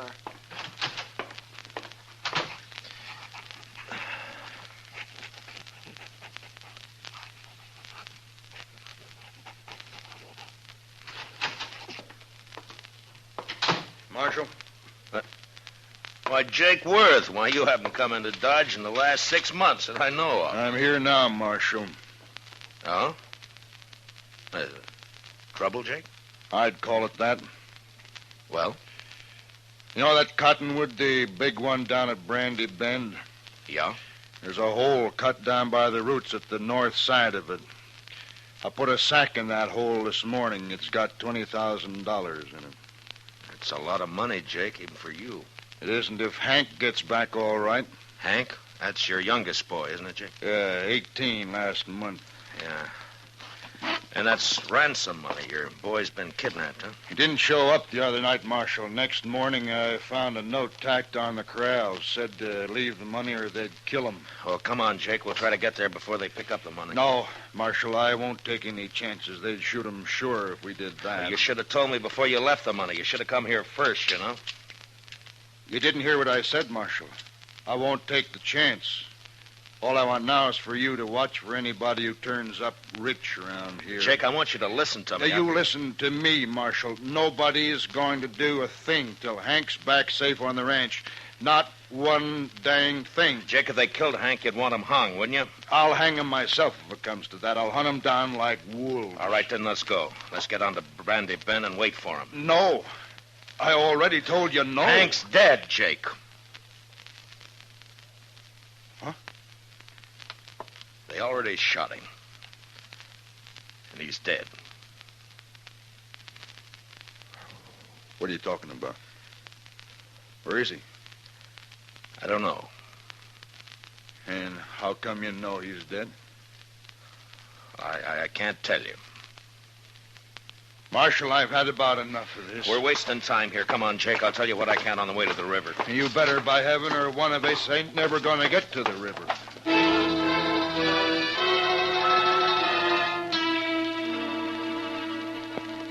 Jake Worth was known as a hard, hot-tempered man, but he was straight as they come.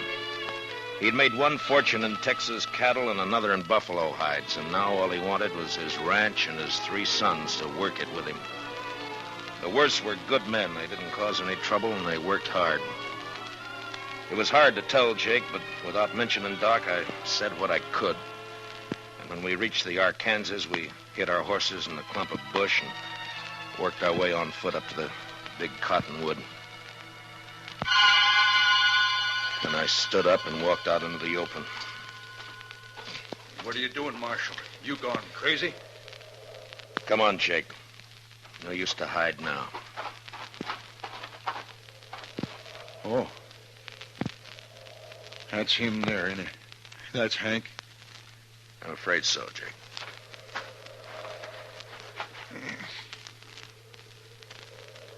And they killed him. They killed him all right. He was a good boy. Had his whole life to live yet. Why'd they do it? I gave him the money. Why'd they do it? I'm sorry, Jake. Marshal, I've been kind of confused by all this. I swallowed your story on the way down here. But I want the truth now. Every bit of it. That's all I know, Jake. Hank tried to break, and one of them shot him. But we'll get him. I'll take care of myself soon as you tell me who they are. I don't know who they are. Don't lie to me, Marshal. You know a lot you're not telling me. What's going on with you anyway? I've told you all I can, That's Jake. my boy lying there, Marshal. He's been murdered. And if I didn't know you so well, I'd begin to think maybe you had something to do with it just yourself. a minute, Jake. I know you're upset. Then why don't you tell me? Because the man who told me about it had to promise not to name anybody, that's why. What man? Who is he? I'll get it out of him if I have to cut it out. Yeah, I know. That's why I can't tell you who he is. What kind of a lawman are you, anyway? I've told you all I can, Jake. No, you haven't. Marshal, I don't believe your story about nobody promising nothing. You know who done it, and you're going to tell me or Don't try it, Jake. You can't kill me, and you know it. No, I can't. Me and my boys can. And I'm giving you 24 hours to name those men, and then we're coming to Dodge. There'll be blood spilt, Marshal. Jake, I give you my word, I don't know who did it. I don't believe you. I'll help you take your boy home now. No, you go on back to Dodge. I'll manage here. You're making a bad mistake, Jake. 24 hours, Marshal. I'll be there. We'll find you wherever you'll be. Jake, I want... So long, Jake.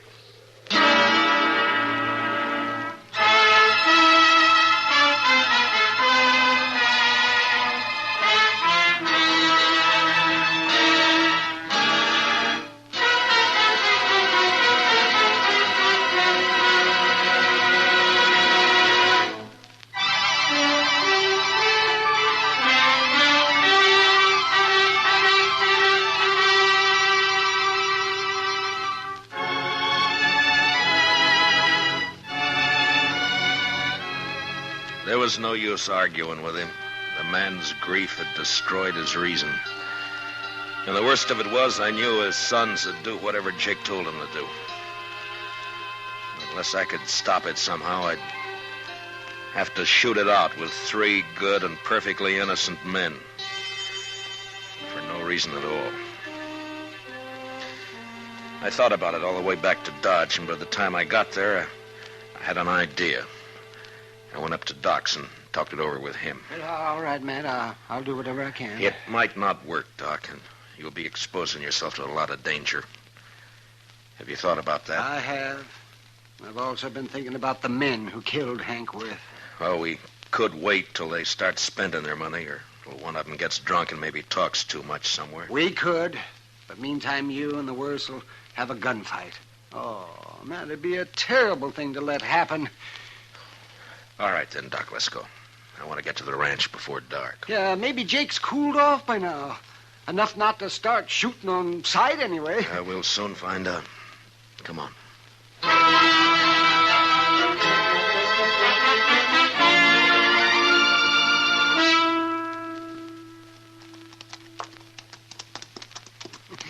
You know, Matt, I haven't been out here since Mrs. Worth died. Oh, that must be 4 or 5 years ago. Well, the place sure has changed, hasn't it? Yeah. I don't see anybody around, do you? Maybe they saw us first. Maybe they're hid out. I hope not. See, Matt, I got an idea. Why don't you take your gun off and hang it around your saddle horn? Then they'll know you come peaceable. I can't take a chance like that, Doc. Not with Jake in his state. But I won't shoot unless I have to. He who lives by the sword. Look, Doc, I'm doing everything I can to avoid this thing. But I'll kill all 3 of them if I have to. All right, Matt. I understand.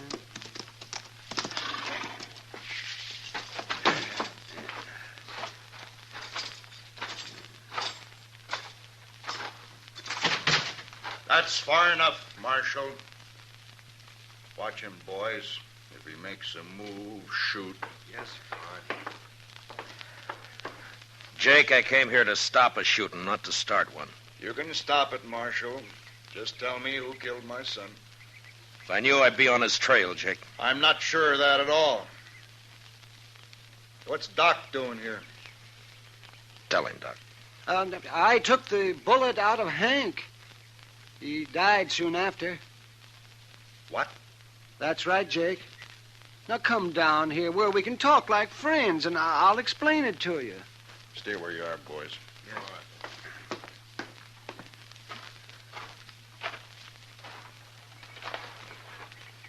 All right, Doc, let's hear it. Well, they got me out of bed, Jake, and they led me out into the country.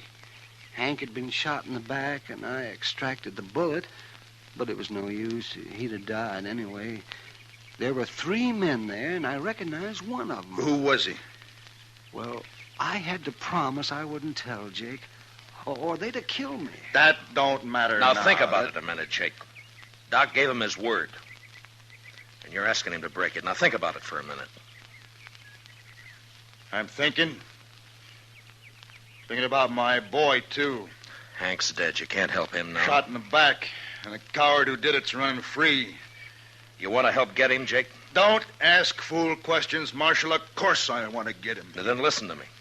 Those men told Doc if he talked, they'd kill him. Yeah, and they meant it, too. All right, so I got an idea now, Jake. We'll spread it around that Doc has identified the killer. The news will reach him soon enough, and meantime, I'm going to lay low.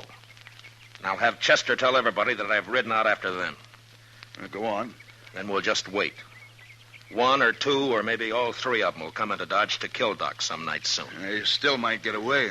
And I'll deputize you and your boys right now, and you can wait for them with us. You'll have to stay hidden like me, of course. We won't mind that. Not if we get a chance at them, we won't. All right, good. Yeah. Funny thing, though. What? A man like Doc here, rather than break his word, he'll make himself a target for those killers. Yeah. Look, Jake, Doc and I are going to go back to Dodge now. I'll see that the story gets started, and in a day or two, you and your boys can ride in. But separately, though. Otherwise, it might cause talk. I understand. And come straight to Doc's. We'll get there.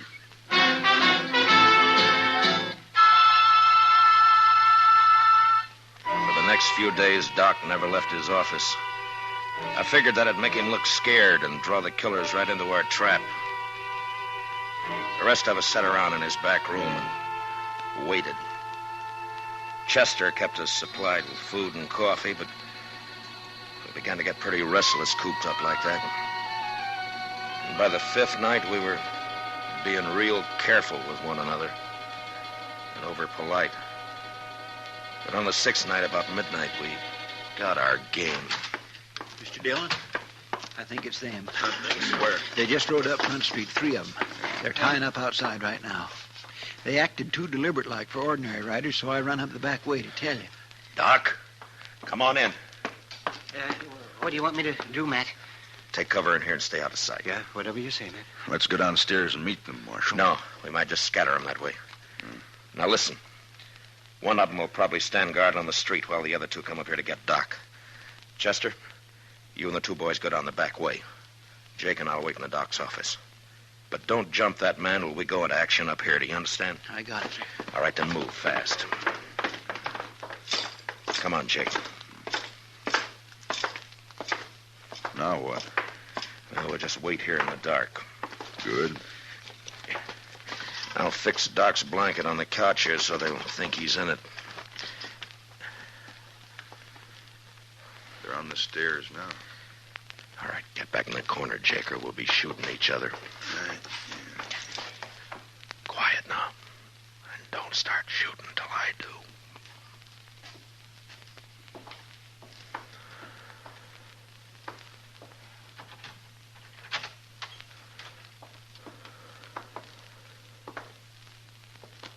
Doc, wake up, you lying dog. Just shoot him and get out of here. What? Wait. He ain't here. What? Get your hands up. You're under arrest, both of you. It's a trap.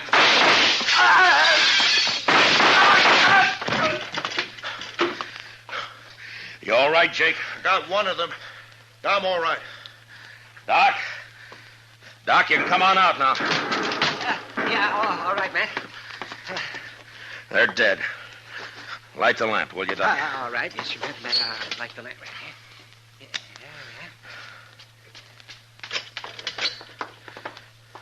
Okay, Mr. Dillon? Yeah, come in, Chester. Well, we got him, Mr. Dillon. He tried to get away when he heard you up here, but he ran smack into one of the Worth boys.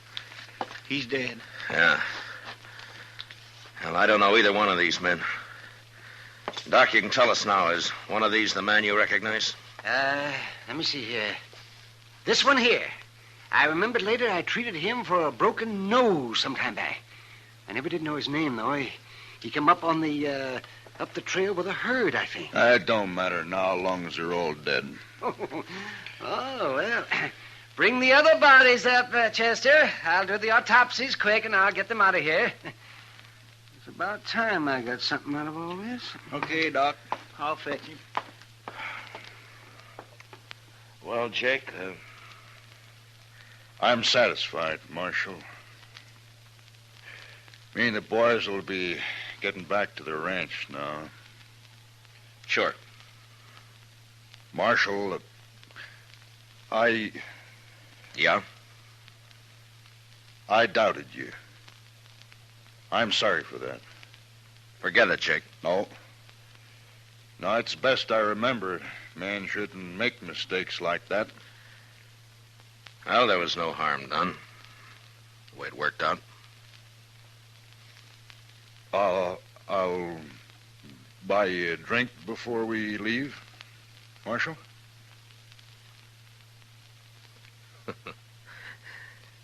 I think I'd like that, Jake. Come on, let's go.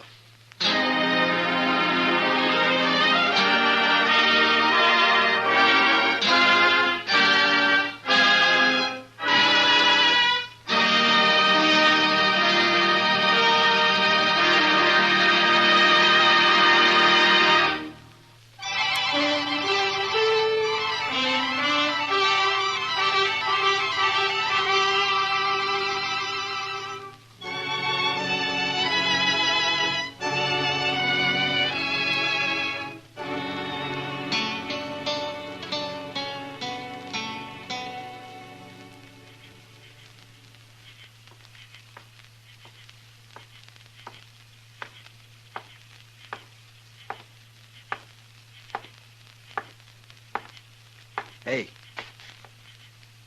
Over here.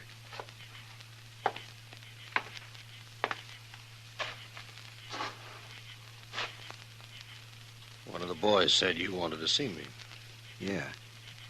It better be important, mister. I don't make a habit of coming running with some saddle punk whistles. Maybe you hadn't ought to make a habit of calling people saddle punks. No offense, just an expression. Sure. I came up from the Pecos country. Been here in Dodge about a week. Maybe you've seen me around. I've seen you. I've been talking to people. Oh? Everybody tells me you were a big shot back in Abilene. You had all the games sewed up, 3 or 4 saloons paying off, a couple of hotels and so on.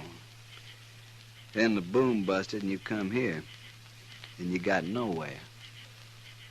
Know why? You're talking. You tell me why. Dillon.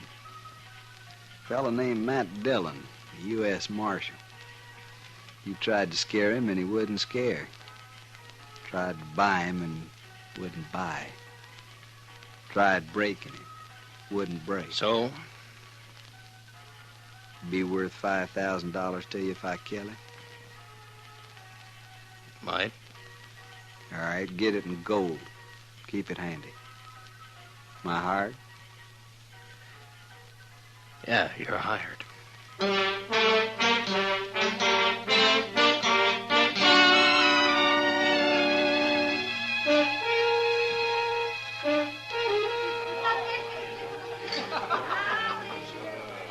Chester, I know you've been sick and you still got a cold, but is there anything else wrong? What do you mean, Mr. Dillon? Well, you haven't said 3 words in the last 20 minutes. That's not like you. Well, Mr. Dillon, did you ever get a funny feeling somebody was keeping an eye on you? Well, yeah, but... Well, I got one right now. Chester, I think you got a touch of the heebie-jeebies. Maybe. But I tell you, I know there's Well, as somebody... far as I can see, there's nobody in the whole place even paying any attention to us. Somebody is. I had the same feeling the day the Butler brothers come back from Santa Fe. Yeah? I didn't even know they was in town, but I knew somebody was getting ready to call us. And about 6 that evening, they made their play, remember? Yeah, I remember. I was one of the pallbearers the next day. Well, it's the same thing now. There's gonna be trouble, Mr. Dillon. You can bet on it. I think you got the wind up over nothing, Chester. Why, the town's never been quieter. Jail's been empty for 2 weeks. Only new faces around is that bunch of trail drivers that came up from the Pecos. They're all strangers. None of them got any reason to hold a grudge against... There you be. What? I've been looking all over for you, Marshal. Oh, hiya, Billy. Waited over to the jail for nigh on to an hour. I got to talk to you, Mr. Dillon. I'm sorry, Billy, but every time I give you money, you buy yourself a bottle and then stay blind drunk for 2 days. It ain't money this time, Mr. Dillon. I got something to tell you. Oh? What? Something I heard. There's a couple fellers talking over to the livery stable. They didn't see me. I was back at the water trough. Sort of, well, resting, you might say. Yeah, I know. Well, you know how it is, Mr. Dillon. The man gets dry in this prairie country, and he just What were they can't... talking about, Billy? About you. One of them offered to kill you for $5,000 in gold, and the other one took him up on it. There, what did I tell you? Who were they, Billy? Did you know them? No, sir. It was dark, and I didn't recognize their voices. They was already there when I woke up, and they left right after that. Well, maybe it was just some kind of a joke. Oh, it didn't sound that way to me. No, sir, it's no joke, Mr. Dillon. I told you I felt it. There's somebody in this room right now, somebody who's been hired to kill you. Yeah, but who? I don't know.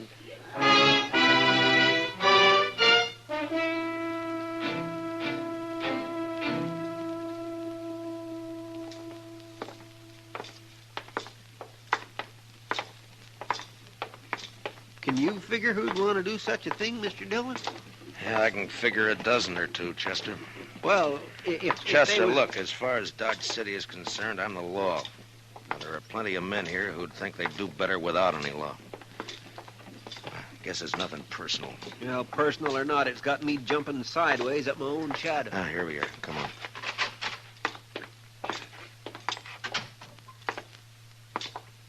Well, good morning, Marshal. Haven't seen you since the robbery last month. Attempted robbery, Mr. Greeley. Yeah, so it was, thanks to you. Well, Mr. Dillon, the bank's at your service. What can I do for you? Give me some information, if you will. Well, if it isn't confidential... It is, but I want it anyway. Well, I hardly know what to say. Perhaps we'd better step into my office. This way, gentlemen. Thank you. After you, Mr. Greeley. Now, just what was it you wanted to know? I want to know whether one of your customers has drawn $5,000 in gold from the bank in the last few days. Any particular person in mind? No, that's what I want to find out. Well, I hope this won't go any farther, Marshal. So somebody did, huh? Who was it, Mr. Greeley? I certainly wish to make it clear that I don't approve of this man, but after all, he is a good customer, and it's not my place. Yeah, I know. Who was it? Lawson Hale. Lawson Hale? Yeah, he took the gold out just this morning, as a matter of fact. Said he was working on a cattle deal of some sort. Yeah, figures all right. Hale's tried to move in on this town ever since he came here. Every time he's tried, I've stopped him. I do hope you'll regard this as confidential. Yeah, sure. Well, Chester, we know who one of them is now. Yeah, but who's the other, Mr. Dillon? The one who's actually going to do it. Some punk who wants $5,000 real bad and doesn't care how much he has to do to get it. That sure doesn't narrow it down any. Yeah, I know.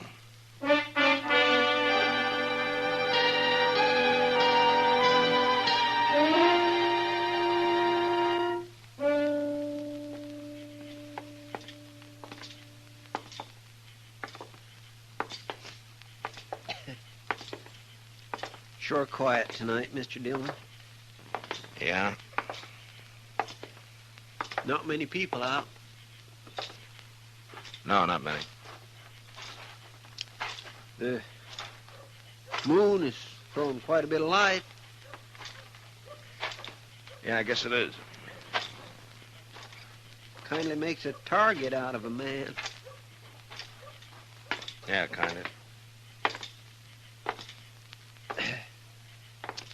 If somebody was out to shoot somebody, this would sure be a good night for somebody to do it. I suppose so. Mr. Dillon. Hmm? Do you mind if I make a comment? Well, I thought that's what you were doing, Chester. Let's go on back to the jail and stay off the streets. This way you're just asking for it. Chester, if it's going to come, it's going to come. I'd rather meet it halfway than to sit and wait for it. Asking for it, that's what you're doing. It's been 2 days now. It gets on your nerves. When you go out to bring a man in, you know you may have trouble and you're ready for it, but this way, and not knowing who or when or where or... Yes, sir, well, I understand, Mr. Dillon. It kindly bothers a man. Yeah. Let's walk down to the Texas Trail.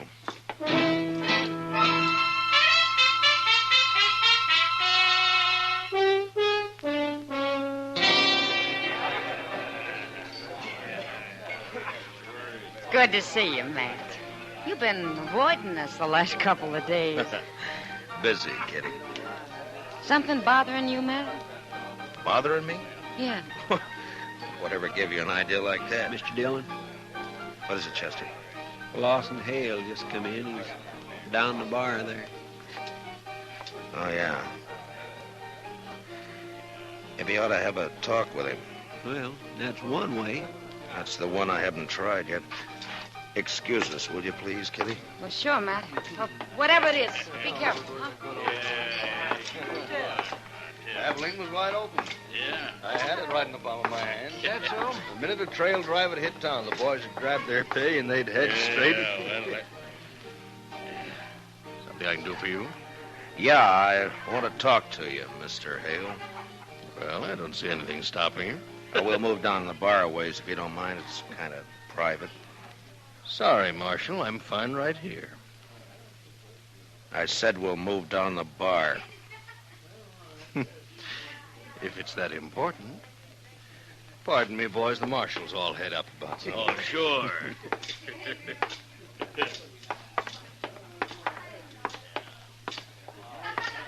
Far enough? Yeah, this is far enough. Lawson, I understand you've hired yourself a gunman. Sent him out to get me. Offered him $5,000 in gold. I don't know what you're talking about, Dillon. Wouldn't care to tell me his name. No, I don't think so. You see, I don't know anything about it. What's he waiting for? He's had 2 days now, and he hasn't made a move. Like I said, Dillon. Why don't you do the job, Hale? You're wearing a gun. Maybe save yourself some money. I've got no quarrel with you. You mean you're yellow? Scared to call your own play? I said I've You're got a weaseling, no-good coward, Hale. I'll let it ride for the time being. Yeah, I thought you would.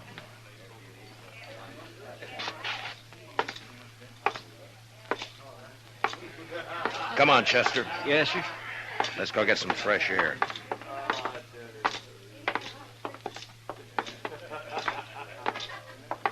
Well, I guess he's just not the kind to take chances, Mr. Dillon. And not when he's got a hired killer out prowling somewhere.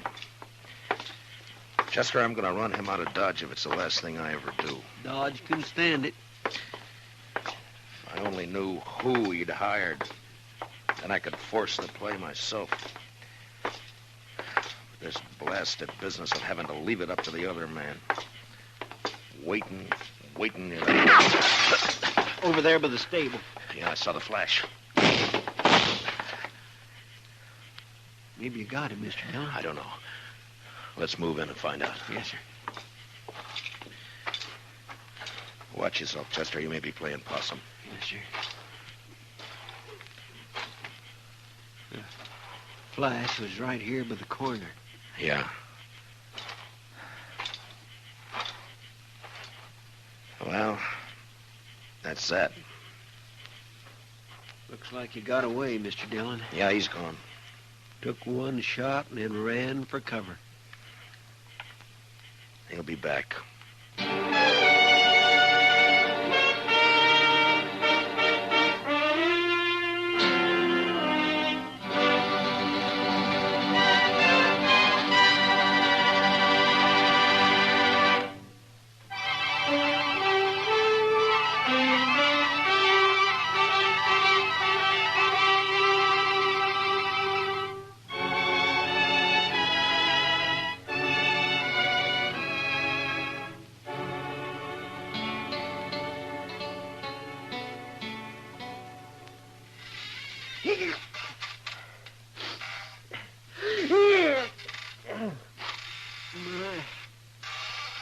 Goodness, my cold sure know better tonight, Mr. Dillon.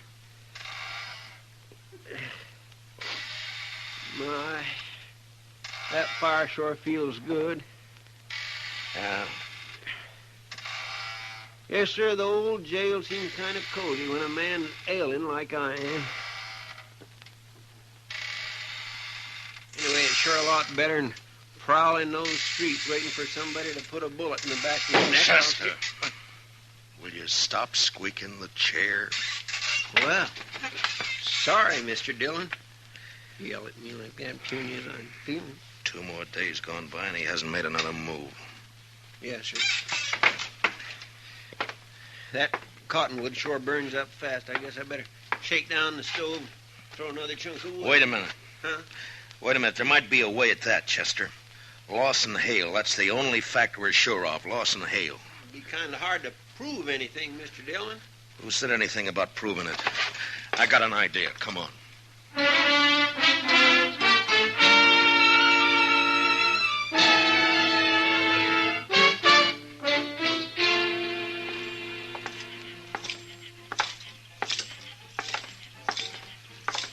Which one will we try first, Mr. Dillon? The Texas Trail, I guess. He'll either be there or at the Longhorn.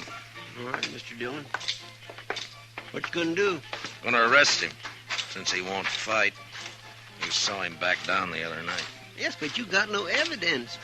Mr. Dillon, you can't make it stick. I don't intend to, Chester. Well, then I don't see what I you say. can do is scare him. And if I figure him right, I think he's gonna scare easy. Maybe so, but all the same... Look. Look, there he is, Chester. Just came out of the Longhorn. A couple of fellows with him, Mr. Dillon. You don't suppose one of them could be... No, they're hanging around for the free drinks. There's not an ounce of nerve in the 3 dozen of them. Come on, let's take him. Yes. You're right. The whole herd? $1,000. Hale? Yeah? Hold it just right where you are. What seems to be the trouble now, Marshal? No trouble. Unless you want to make some. You're under arrest. What for? I'll think of something later. Stick out your hands. Whoa. You're taking me in without even making a charge? I'll remind you there's witnesses here. Yeah, so I notice. When they're not hanging around you, they're around somebody else. What have you done, Hale? Hired them, too? I asked you what the charge was, Marshal. Vagrancy. Vagrancy? As far as I know, you've never had any visible means of support as long as you've been in Dodge City. I'll match any dollar of yours with 100 better ones. Well, that's fine. That'll help pass the time. Now, stick out your hands. Oh, look here, Marshal. Shut up. Think you... All right, Chester, put the cuffs on him. Yes, sir. All right, hold still now. What? Dillon, I'll break you for this. It's been tried before. All right, boys, break it up. The party's over. You've had your last free drink out of this pump. All right, Shue, let's go to jail.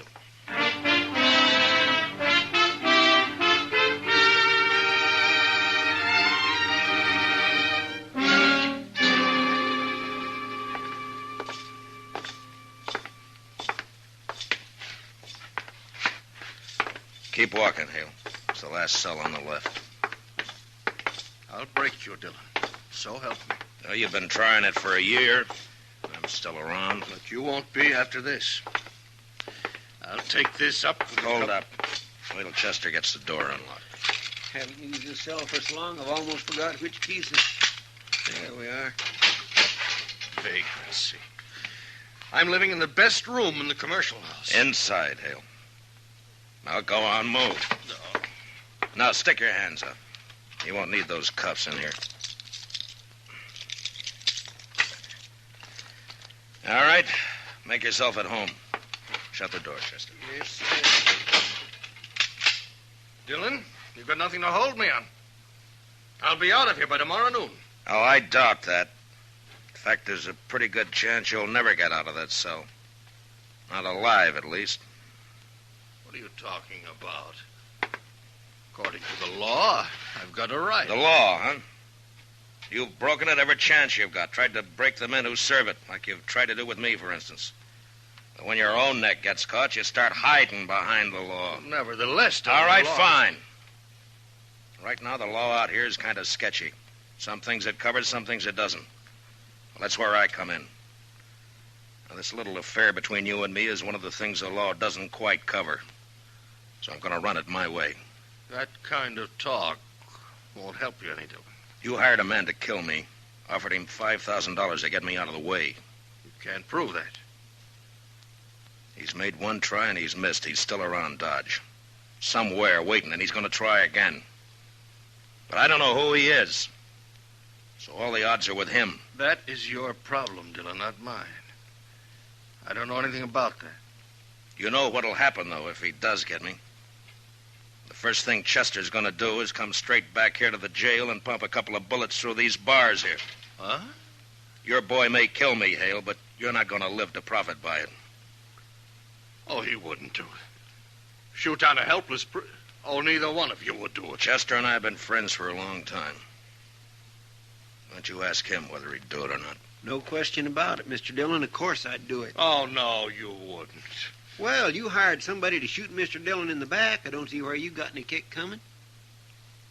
Well, there's your answer, Mr. Hale. That's why I arrested you. Come on, Chester. Let's go look the town over. No, it's tonight that he's going. Who's gonna do what? I don't know, Marshal. I don't know anything about it. Oh, that's too bad. If I knew his name, I'd have a lot better chance, you know. So would you. Well, we'll see you later, Hale. Or anyway, Chester will.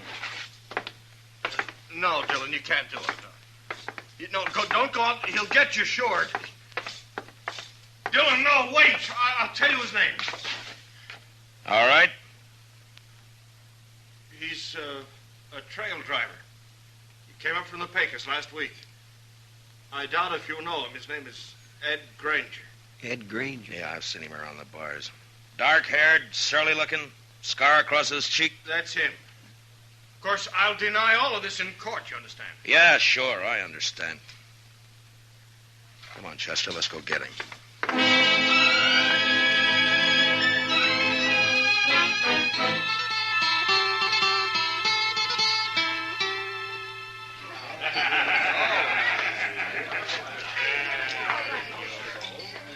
Look, he's here all right, Mr. Dillon.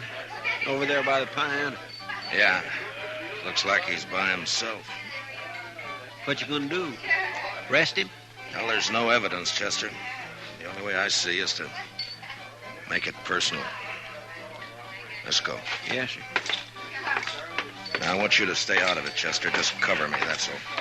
Whatever you say, Mr. Dillon.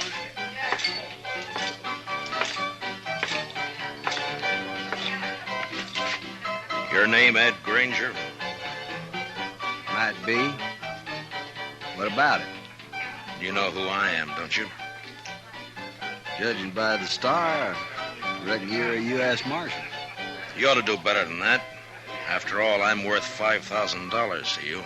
Yes, sir. Who says so? Lawson Hale. What? Your memory's getting better, huh? I don't know what you're talking about, Marshal. Sure you do. That deal you made with Hale. He told me all about it after I threw him in jail and persuaded him a little bit. Well, I told you, I don't know anything. You're wearing a gun there, Granger. Why don't you draw it and go for $5,000? Take a chance.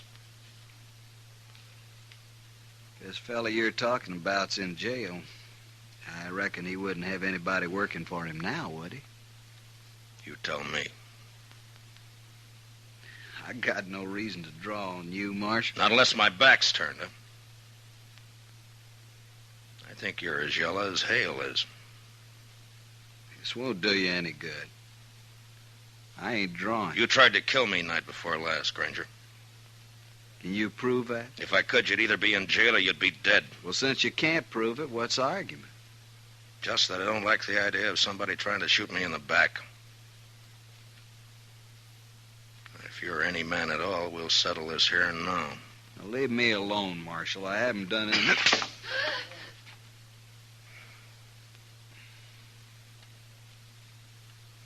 Now, you still figure you got no reason to draw on me? No reason. I ain't drawing. You got 10 minutes to get out of town. And when you're out, stay out. Don't come back now or ever, you understand?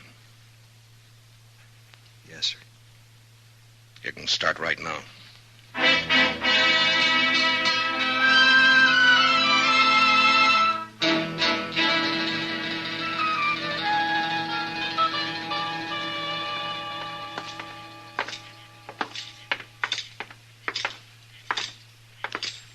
Must be nearly midnight, Mr. Dillon. Yeah, about that, I guess, Chester.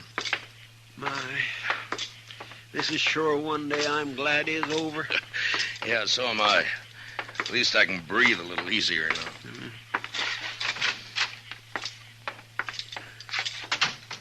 I think I'll get this fire built up a little bit, Mr. Dillon. No, leave it, Chester. Let's go take care of our prisoner first, huh? Hey, we still haven't got any evidence. What are we going to do about him? Same as with Granger. Turn him loose and run him out of town. We should have done it months ago. You got the keys? Yes, sir.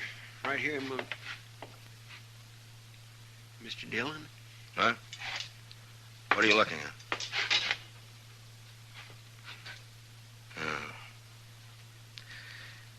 Granger must have stopped by here on his way out of town. He must have got Hale over at the window for a talk and then grabbed him and cut his throat right there. Yeah. Figured Hale had sold him out, I guess. Got a bulletin on the wire, Chester. Wanted for murder, Ed Granger. All right, sir, Mr. Dillon. I guess Hale got pretty much what he bargained for. He hired himself a killer in order to kill him. He got it.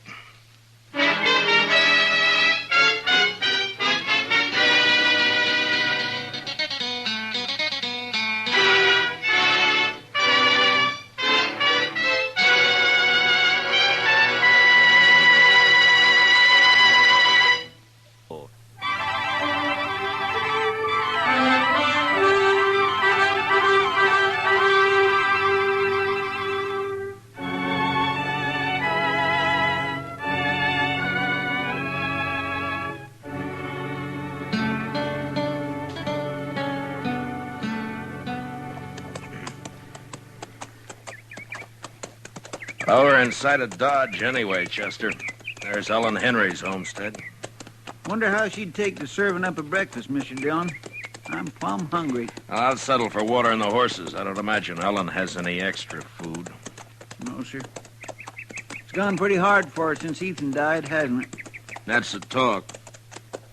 Look at her place. 3 lean-tos and not a green thing growing. I don't know how she makes out. Well, maybe Luther helps more than the folks give him credit for. For a son, he's not much good to my way of thinking.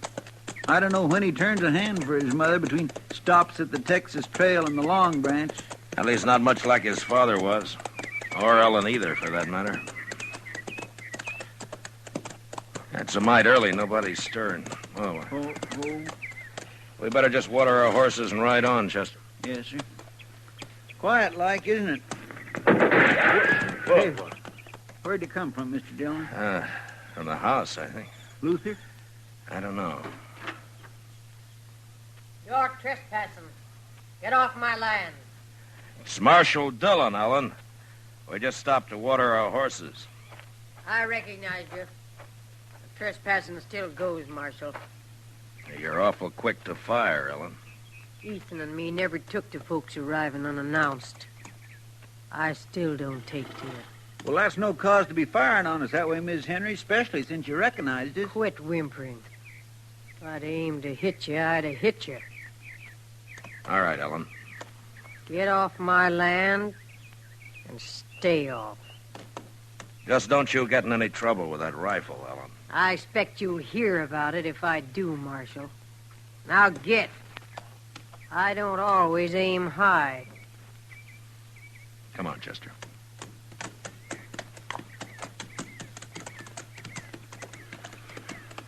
How old did you say she is, Mr. Dillon? She can't be over 40, I guess. If that. She looks like an old woman. 60 or more. She's dried up. Dead inside. Remember when Ethan and her and the boy came out here, Mr. Dillon, right after the war? She was an awful pretty little thing. Mm-hmm. Luther was a little more than a baby then. No, Mr. Dillon, I was just thinking. Ethan was so proud of his homestead and his boy and Ellen. Now he's 5 years dead, the boy's gone bad. His wife and his homestead, they've just dried up. It's kind of sad, ain't it? Yeah, it is. Well, come on, Chester. Let's get on into Dodge.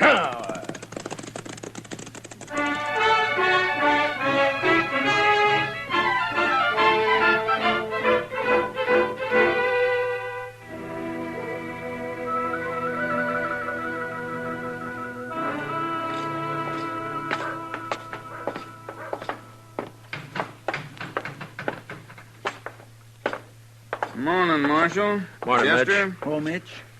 Well, what'll it be? Set up a bottle of rye, will you? Yes, sir, Marshal Dillon.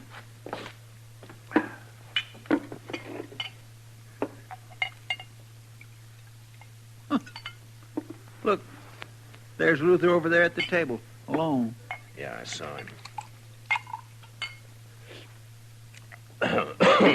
Thanks, Mitch. Wait here, Chester. Yes, sir. Mitch, could I have a little sugar in there, please? Mind if I don't get to my feet, Marshal? I got the feeling if I tried to stand up straight, I'd fall over first thing I knew. Sit still, Luther. I just don't have a lot of choice about it, Marshal. I was out by your place this morning, Luther. I hadn't seen your mother in a long time. Wish I could say the same. A woman shouldn't have to run a homestead alone. Not when her son's big enough to be a real help. Is this a lecture, Marshal? A do-good talk? Put your own name on it, Luther. I can't make you feel what you don't feel. But in a way, you're responsible for your mother and what she does. I'm real lucky, Marshal. I can quit listening any time I don't want to hear something. Between the old lady and people like you, I quit listening an awful lot. Get it straight, Luther. I don't care what happens to you. I done something wrong? You accusing me of something unlawful, Marshal? No. But if you have any feeling left for your mother or what happens to her, you'll do something about her. Living out there alone so much, she's gone a little crazy.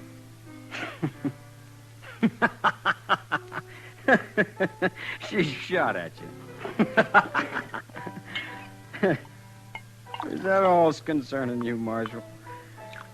Half the time I do go home, she levels off at me. I got a ride in under fire. Or crawl in on my belly. She's crazy, like you said. I swear, she's crazy. Then you ought to bring her into town. Get a keeper for her. Maybe I would. If I cared what happened to her. I don't care. I don't care at all.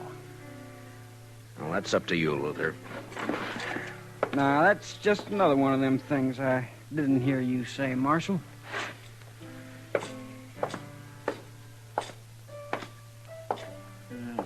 Luther's just plain drunk, isn't he, sir? That and just plain no good.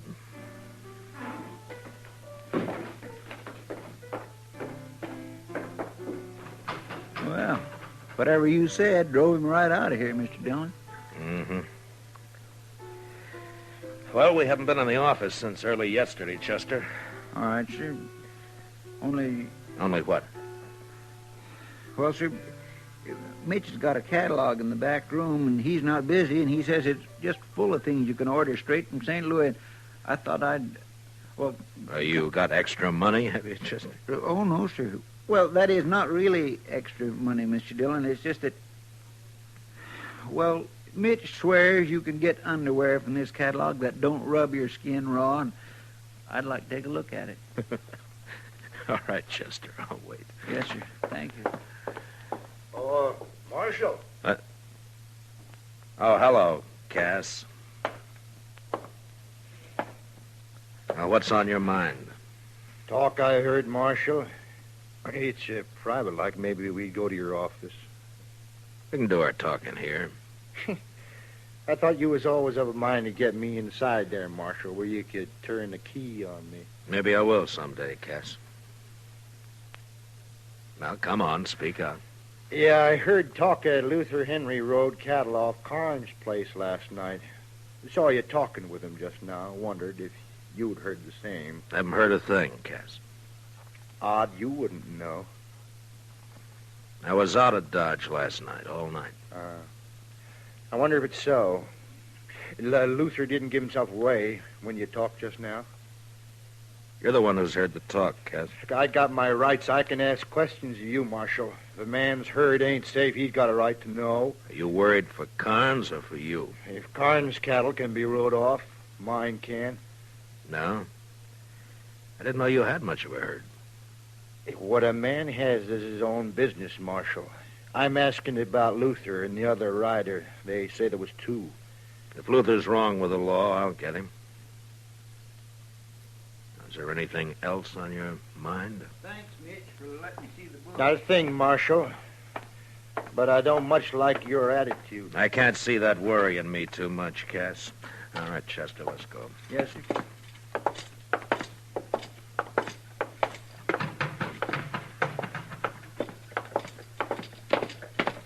Mr. Dillon, I was watching him from the back there.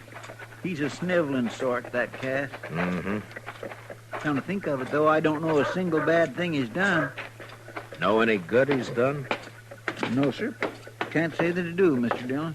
How about you? Did you find out about your fancy underwear? Yes, sir. All right, now we can tend to business, huh? Come on.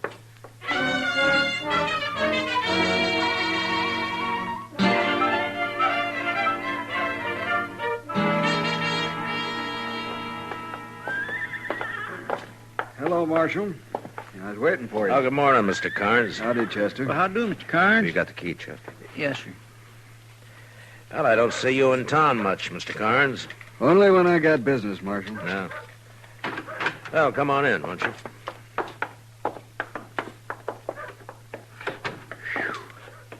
My, it's close in here. We've been away a day and a night, Mr. Carnes. Sure gets close that way. I'll just open up the back. Won't you have a chair, Mr. Carnes?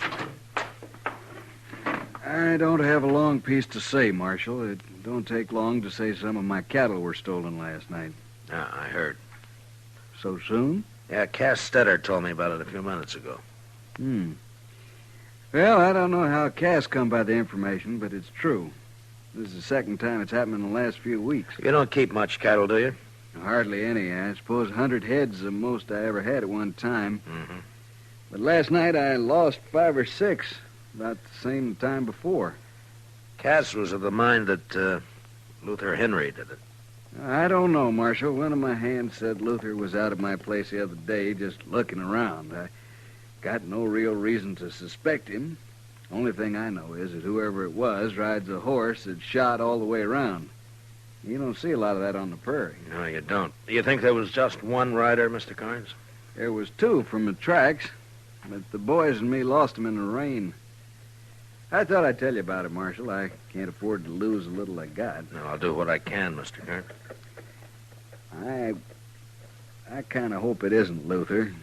Not for him so much as Ellen. She's had enough trouble. Yeah. Well, Chester and I'll ride out to the Henry place and look around, Mr. Carnes. If Luther's guilty, maybe some of Ellen's troubles will be over. Or maybe they'll just be beginning.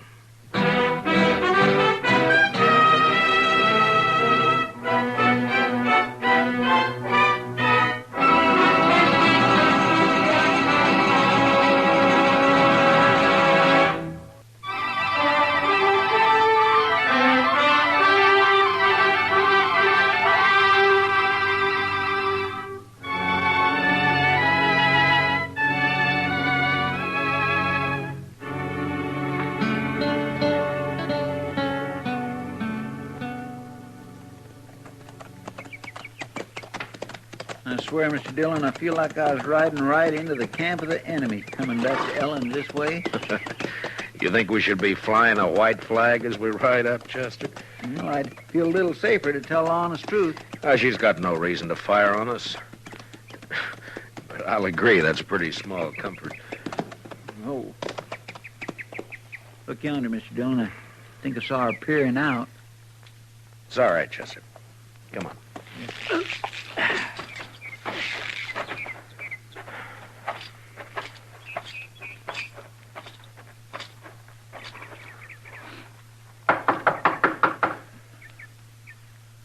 I don't see Luther's horse around. Maybe he isn't here. Well? Afternoon, Ellen. I want to talk a bit about Luther. I got work to do in the shed. I'm going there. You want to talk?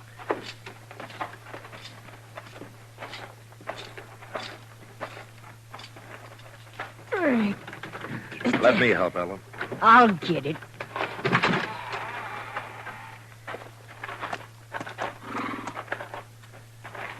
He's got a loose shoe. I aim to fix it. Well, we could be a hand, Ellen. If, Yes, I'm proud to. I aim to fix it myself. All right. He wouldn't have shoes if I waited for a man to shoe him. Easy. Easy, Dal. Easy. Oh. You come to talk, Marshal. Yeah, about Luther. Come on. Open. Huh. 2 nails clean out. No wonder it's loose. Carnes lost some cattle last night. 2 riders got off with 5 or 6 head. One of Carnes' hands thinks Luther was one of them. Is he around, Ellen? I told you before. He comes and goes, Luther does. Well, have you seen him since we were here this morning? Don't recall that I have, Marshal. I got other things to occupy my thought, like trying to get together enough money to go back to my people. What to do with those nails? Here they are, ma'am. Oh. I'd admire to help you, Miss Henry. I'll do it. That's a fine horse, Ellen, a real fine horse. Shot all the way around. Come on, boy. That was Ethan's way. This your horse or Luther's? Mine. What? That was Luther, Mr. Dillon, and he took your horse. Yeah. Will I make a run after him, sir? Not when he's wild, Chester. I don't want you shot or him either. I just want to talk to him. Hell, he just comes and goes, huh, Ellen? Believe what you want, Marshal. I didn't know he was around. Like I said, I never know. And I quit caring. Don't worry, Marshal. Luther will get his. He's had it coming to him for a long time. Well, I guess we ride back double, Chester. Yes, sir, we sure do.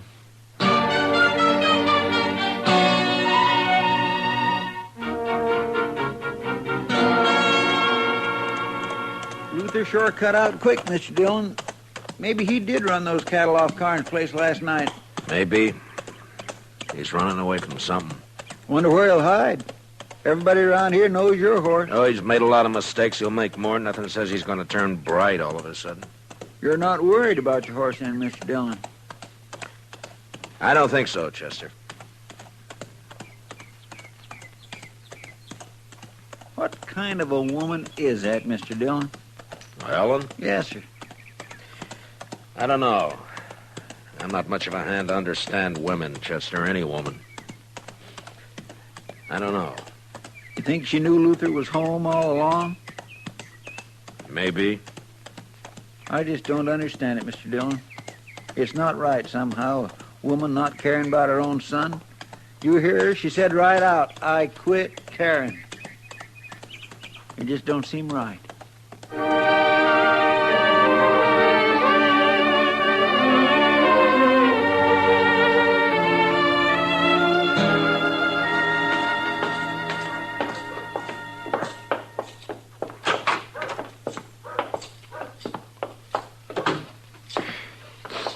Still might close in here.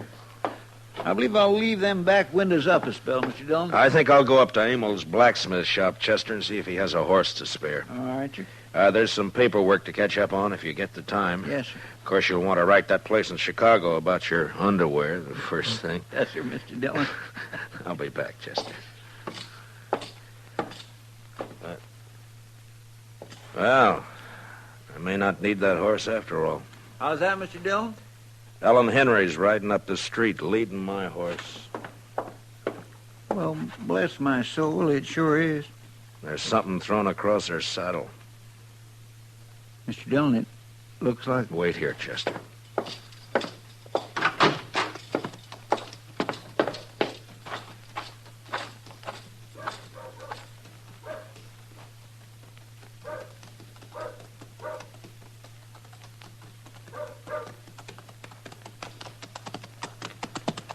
Hello, Ellen. I brought your horse back, Marshal. He's been run hard. He looks all right. You found Luther, did you? He's dead. You found him dead? He had it coming a long time. Here, I'll lift him down.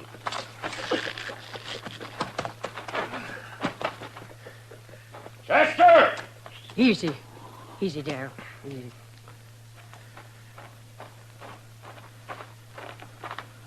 Yes, sir, Mr. Dillon? Chester, take the body up to Doc's, will you? Yes, sir. Miss Henry, I'm real sorry. I'll be going now, Marshal. I'll take my horse then, Ellen. You got any plans for burying Luther? Put him in any ground you like, only don't tell me where it is or when you do it. You know how he died, Ellen? He was shot. Look, it's near dark, Ellen. You could put up in town for the night if you'd... Don't put him near Ethan, Marshal. I wouldn't want that. Come on!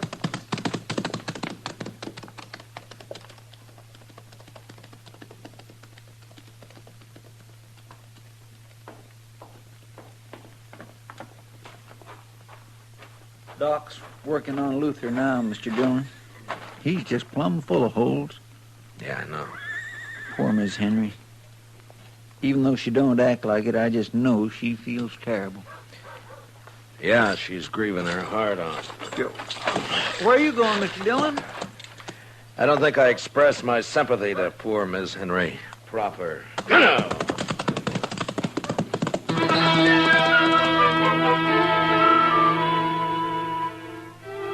I followed Ellen Henry west toward her homestead.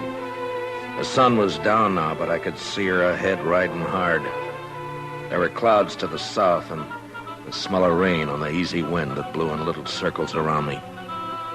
Ellen bore west, and I lost her past a clump of cottonwoods near Carnes' place, so I rode harder. And when I came even with the trees, there was just enough sun ray left to see her head south toward the dark clouds. She wasn't going home.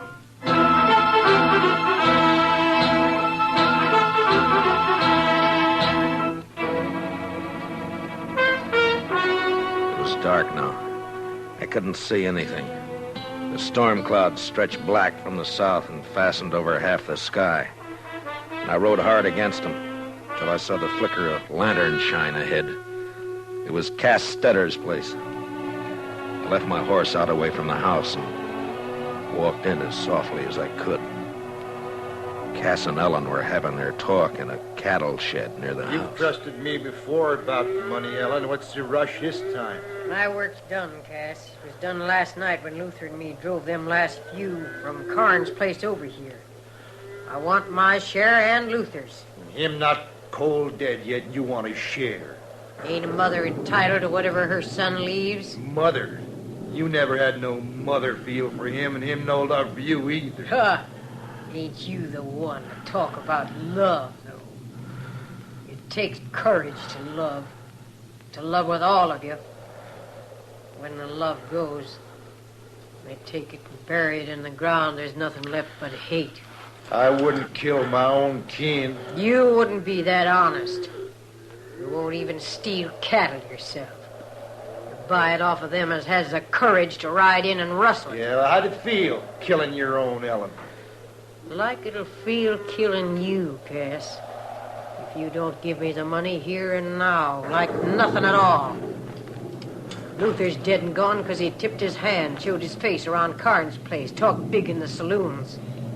He was no use. No use at all. There's no woman in you at all. I've been dead 5 years. And your time's running short, too, Cass. I'm in a hurry. Too late to hurry, Ellen. What's it? Too late to move for guns, Sue. Well, I'm sure glad to see you, Marshal. Are you, Cass? Oh, I sure am. I guess I called a trick on Luther, all right, didn't I? Yeah, you were a big help. You and Luther stole the cattle, Ellen, and brought them to Cass for pay. Is that it? Only sometimes, like now, we didn't get paid. Don't believe her, Marshal. You wouldn't take the word of one as murders your own son, would you? I don't have to, Cass. Carnes Brand won't be hard to find on any cattle you got here. Cass was just slow to move 'em on, Marshal. If he'd have gone on toward Abilene with him last night like we planned... You're lying, Helen Henry. You're lying. Now get your horses. Both of you. Why are you taking me, Marshal? Well, there's some kind of a law, Cass, about buying and transporting stolen cattle. Yeah, Marshal knows his law, Cass. You know what she did to Luther, don't you, Marshal? Yeah, I know. Now, come on. You'd like it better, wouldn't you, Marshal? If one of us made a move, so you could use your gun. I said, come on, Ellen. I think I'd like it better if you used your gun, Marshal. I ain't going to get back east now anyway. You'd be taking a coward's way out, Ellen, if you made me kill you. Ah. I said, get your horse, Cass. Now make your choice, Ellen. But I don't think Ethan would think much of you. All right, Marshal. I'll go. But mind what I said. Don't put Luther near Ethan. They wasn't the same kind.